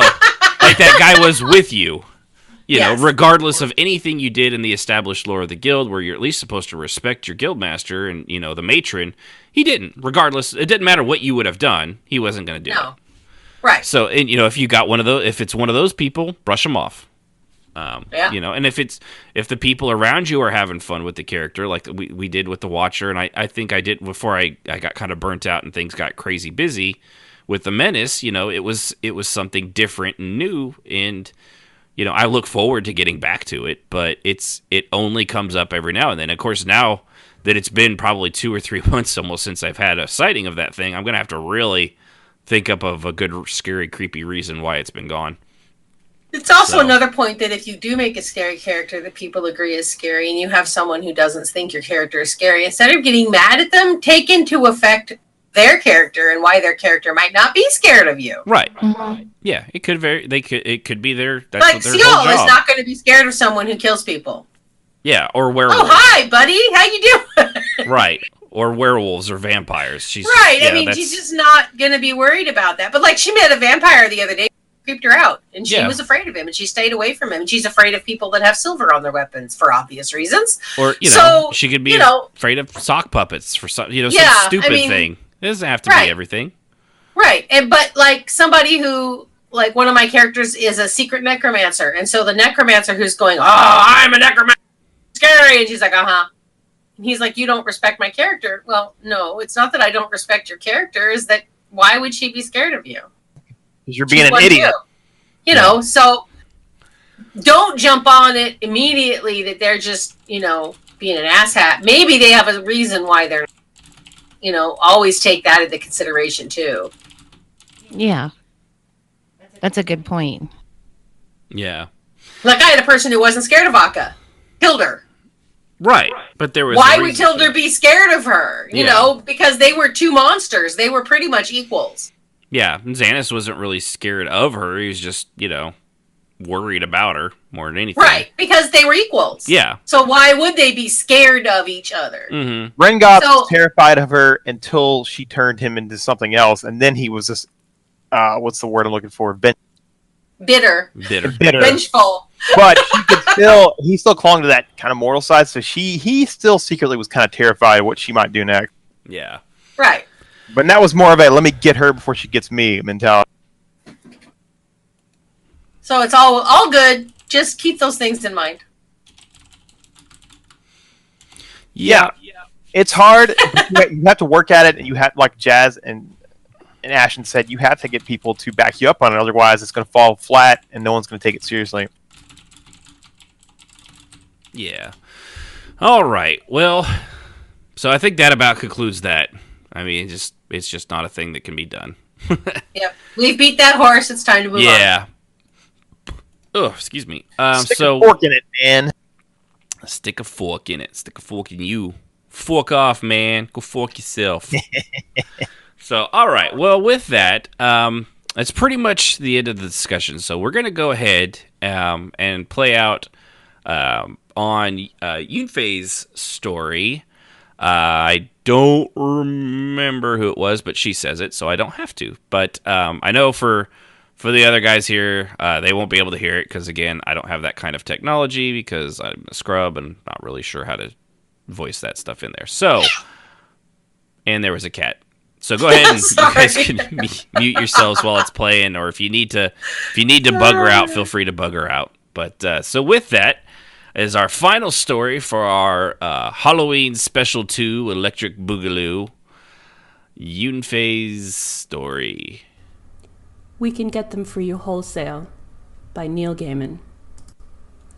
Peter Pinter had never heard of Aristippus of the Cyrenaics, a lesser-known follower of Socrates, who maintained that the avoidance of trouble was the highest attainable good. However, he had lived his uneventful life according to this precept. In all respects except one, an inability to pass up a bargain, and which of us is entirely free from that? He was a very moderate man. He did not go to extremes. His speech was proper and reserved. He rarely overate. He drank enough to be sociable and no more. He was far from rich and in no ways poor. He liked people, and people liked him. Bearing all that in mind, would you expect to find him in a low-life pub on the seamier side of London's East End, taking out what is colloquially known as a contract on someone he hardly knew? You would not. You would not even expect to find him in the pub. And until a certain Friday afternoon, you would have been right. But the love of a woman can do strange things to a man, even one so colorless as Peter Pinter. And the discovery that Miss Gwendolen Thorpe, 23 years of age, of 9 Oak Tree Terrace, Purley, was messing about, as the vulgar would put it, with a smooth young gentleman from the accounting department, after, mark you, she had consented to wear an engagement ring, composed of real ruby chips, 9-carat gold, and something that might well have been a diamond, £37.50. That it had taken Peter almost an entire lunch hour to choose, can do very strange things to a man indeed. After he made this shocking discovery, Peter spent a sleepless Friday night tossing and turning with visions of Gwendolen and Archie Gibbons, the Don Juan of the Clamage's accounting department, dancing and swimming before his eyes, performing acts that even Peter, if he were pressed, would have to admit were most improbable. But the bile of jealousy had risen up within him, and by morning Peter had resolved that his rival should be done away with. Saturday morning was spent wondering how one contacted an assassin, for, to the best of Peter's knowledge, none were employed by Clamage's, the department store that employed all 3 of the members of our eternal triangle, and, incidentally, furnished the ring, and he was wary of asking anyone outright for fear of attracting attention to himself. Thus it was that Saturday afternoon found him hunting through the yellow pages. Assassins, he found, was not between asphalt contractors and assessors quantity. Killers was not between kennels and kindergartens. Murderers was not between mowers and museums.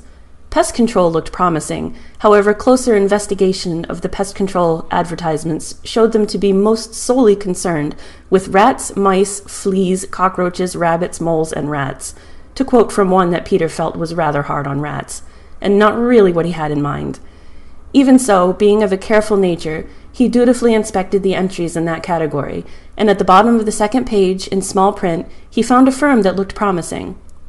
Complete discreet disposal of irksome and unwanted mammals, etc., went the entry. Ketch, Hare, Burke & Ketch, the old firm. It went on to give no address, but only a telephone number. Peter dialed the number, surprising himself by doing so. His heart pounded in his chest, and he tried to look nonchalant.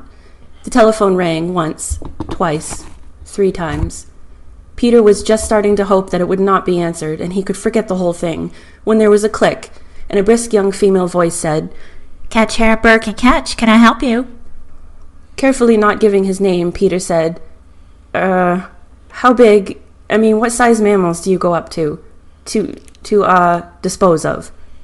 "Well, that would depend on what sir requires." He plucked up all his courage.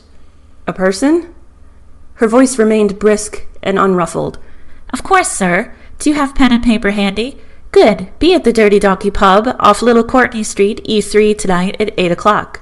Carry a rolled-up copy of the Financial Times. That's the pink one, sir. And our operative will approach you there." Then she put down the phone. Peter was elated. It had been far easier than he had imagined. He went down to the newsagent's and bought a copy of the Financial Times, found Little Courtney Street in his A to Z of London, and spent the rest of the afternoon watching football on the television and imagining the smooth young gentleman from accounting's funeral. It took Peter a while to find the pub. Eventually he spotted the pub sign, which showed a donkey and was indeed remarkably dirty. The Dirty Donkey was a small and more or less filthy pub, poorly lit, in which knots of unshaven people wearing dusty donkey jackets stood around, eyeing each other suspiciously, eating crisps and drinking pints of Guinness, a drink that Peter had never cared for. Peter held his Financial Times under one arm as conspicuously as he could, but no one approached him, so he bought half a shandy and retreated to a corner table. Unable to think of anything else to do while waiting, he tried to read the paper, but lost and confused by a maze of grain futures and a rubber company that was selling something or other short. Quite what the short somethings were he could not tell. He gave it up and stared at the door. He had waited almost 10 minutes when a small, busy man hustled in, looked quickly around him, then came straight over to Peter's table and sat down. He stuck out his hand. "Kemble, Burton Kemble of Ketch Hair Burt Ketch. I hear you have a job for us." He didn't look like a killer. Peter said so. "Oh, Lord bless us, no. I'm not actually part of our workforce, sir. I'm in sales." Peter nodded. That certainly made sense. "Can we, talk freely here?" "Sure, nobody's interested. Now then, how many people would you like disposed of?"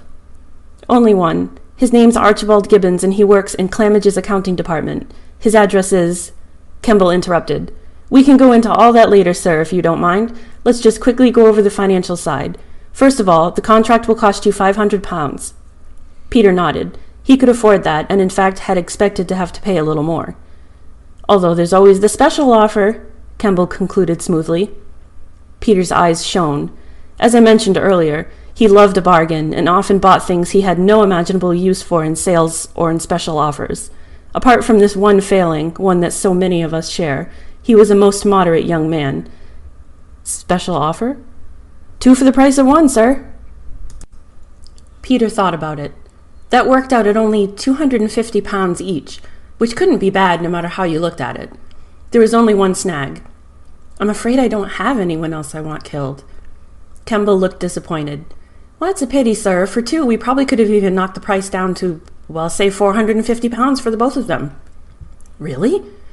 "Well, it gives our operatives something to do, sir, if you must know." And here he dropped his voice. "There really isn't enough work in this particular line to keep them occupied. Not like in the old days. Isn't there just one other person you'd like to see dead?" Peter pondered. He hated to pass up a bargain, but couldn't for the life of him think of anyone else. He liked people. Still, a bargain was a bargain. "Look," said Peter, "could I think about it and see you here tomorrow night?" The salesman looked pleased. "Of course, sir," he said. "I'm sure you'll be able to think of someone." The answer, the obvious answer, came to Peter as he was drifting off to sleep that night. He sat straight up in bed, fumbled the bedside light on, and wrote a name down on the back of an envelope in case he forgot it. To tell the truth, he didn't think that he could forget it, for it was painfully obvious, but you can never tell with these late-night thoughts. The name that he had written down on the back of the envelope was this: Gwendolyn Thorpe. He turned the light off, rolled over, and was soon asleep, dreaming peaceful and remarkably unmurderous dreams. Kemble was waiting for him when he arrived in the Dirty Donkey on Sunday night. Peter bought a drink and sat down beside him. "I'm taking you up on the special offer," he said by way of greeting. Kemble nodded vigorously. "A very wise decision, if you don't mind me saying so, sir."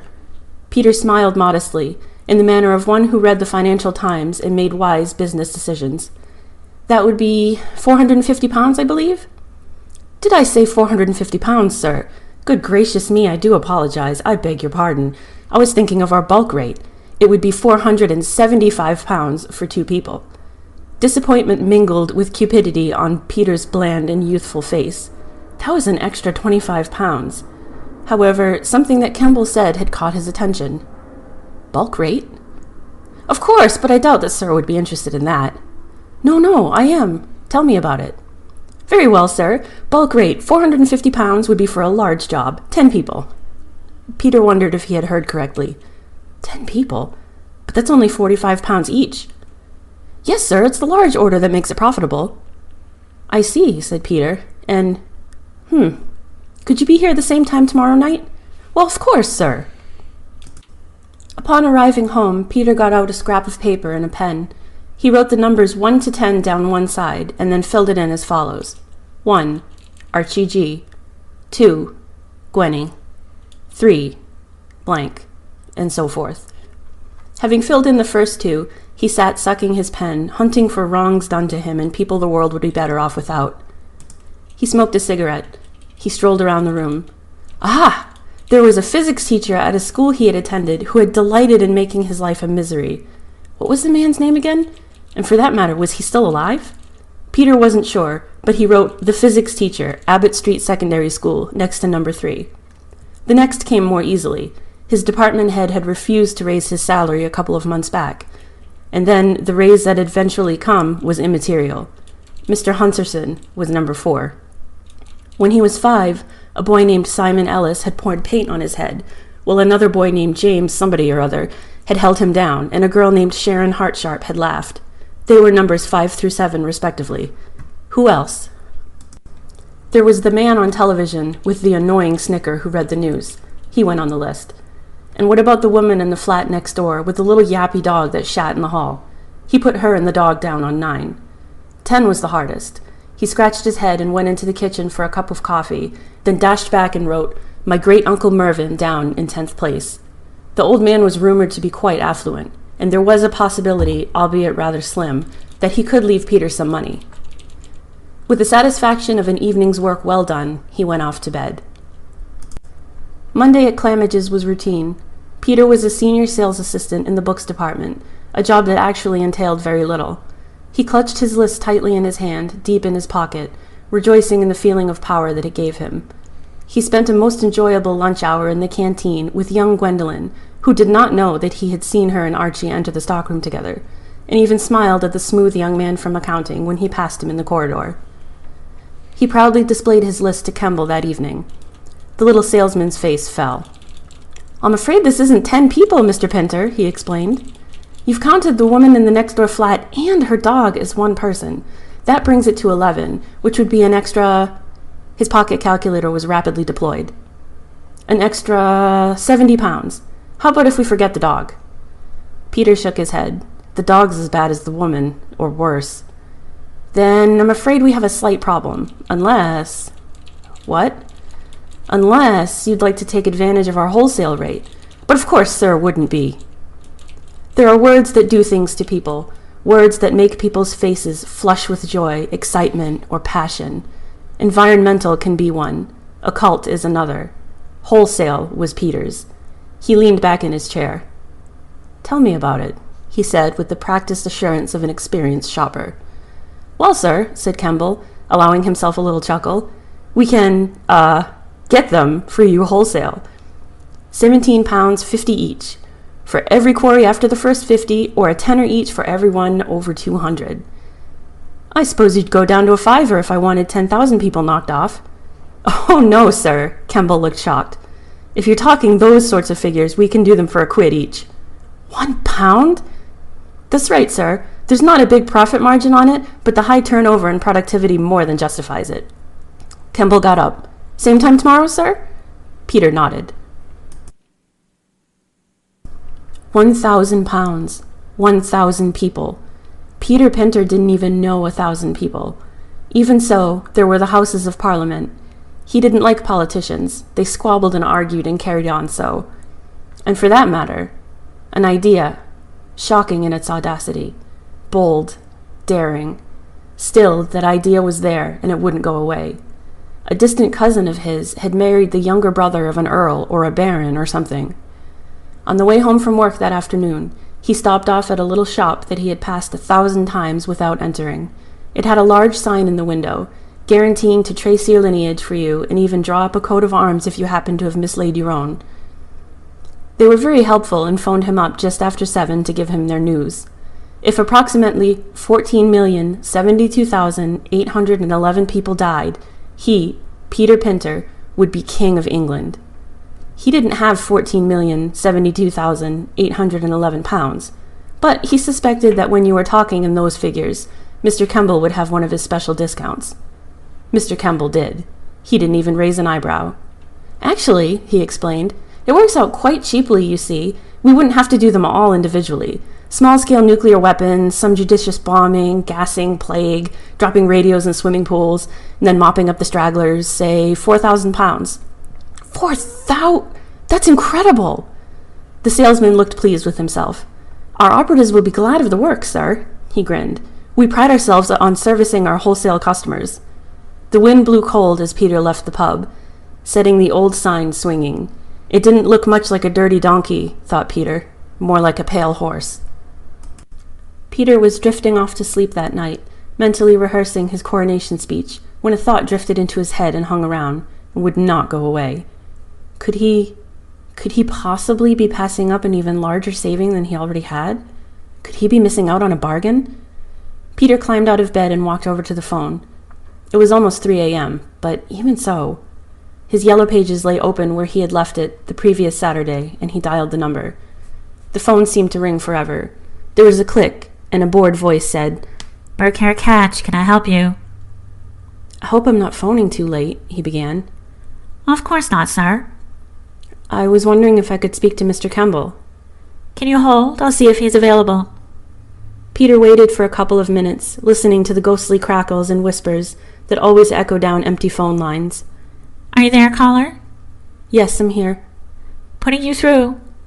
There was a buzz, and then, Kemble speaking. Oh, Mr. Kemble. Hello. Sorry if I got you out of bed or anything. This is, Peter Pinter. Yes, Mr. Pinter. Well, I'm sorry it's so late, only I was wondering, how much would it cost to kill everybody? Everybody in the world. Everybody? All the people? Yes, how much? I mean, for an order like that, you'd have to have some kind of big discount.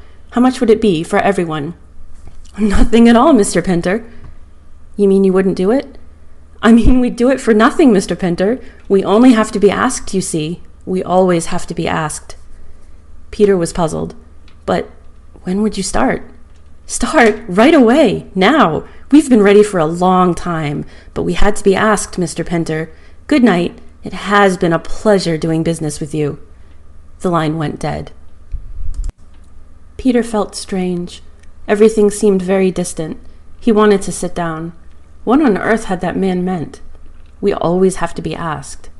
It was definitely strange. Nobody does anything for nothing in this world. He had a good mind to phone Kemble back and call the whole thing off. Perhaps he had overreacted. Perhaps there was a perfectly innocent reason why Archie and Gwendolyn had entered the stockroom together. He would talk to her. That's what he'd do. He'd talk to Gwenny first thing tomorrow morning. That was when the noises started. Odd cries from across the street. A cat fight? Foxes, probably. He hoped someone would throw a shoe at them. Then, from the corridor outside his flat, he heard a muffled clumping, as if someone were dragging something very heavy along the floor. It stopped. Someone knocked on his door. Twice. Very softly. Outside his window, the cries were getting louder. Peter sat in his chair, knowing that somehow, somewhere, he had missed something very important. The knocking redoubled. He was thankful that he always locked and chained his door at night. When the thing came through the door, Peter started screaming, but he really didn't scream for very long. They'd been ready for a long time, but they had to be asked. All right. Well, there you go. That's the final story for our Halloween special. Good job, Uni. Electric Boogaloo. Electric Boogaloo. So, all right. Well, with that, appreciate everybody tuning in. Hope you all enjoyed it. There we go. Outro. There we go. All right. So, again, thanks everybody for listening. Appreciate it. Remember, next week we're going to have our big RPMMO multiverse presidential debate. There's no telling how it's going to go, I'll be honest. Most of the people in it are like real politicians. They're fairly butt stupid. It's going to be a real shit show. It should be entertaining, just like actual politics. So go ahead and tune in for that, and after that you'll be able to vote for a solid week. And we'll come back with the results and see who is going to rule the roost. So with that, I appreciate it. I, of course, am one of your hosts, Ashen Phoenix, and I want to thank Jazz, Sib, Strafay, and Yunfei, our moderator in the chat. Appreciate everybody that came here and did this. Remember, if you haven't liked or subscribed over at twitch.tv/RPMMORadio, or you're not following over at some of the, wherever free podcasts are sold, how are you listening to this? It's kind of weird. It's actually kind of, I don't think it works like that, actually, so, but go ahead and follow us there. If you want to follow us over at rpmradio.com/Discord, join our Discord server. We'll talk to you during the week. If you have questions, feel free to ask. If you have comments, if you just want to joke and shoot the shit, someone will shit with you. That sounds really, really wrong. Yeah, it sounded better in my head. So, on that note, happy Halloween, folks. Yep, everybody have a happy Halloween. Stay safe. Scare lots of small, delicate children. And remember, if you're in college, wear an inappropriate, culturally appropriated costume. So tune in next week as we test how long it takes to dismember a halfling in small enough pieces to fit them into ring boxes. And just how many boxes will we need? Next time on RPMMO Radio. Good night, everybody! The thoughts and opinions of those on RPMMO are just that and should definitely be taken as the gospel truth, otherwise you're an idiot. Music, as always, is provided by Husky by the Geek. Visit him at youtube.com/HuskyByTheGeek to hear all his great video game rut covers and original music.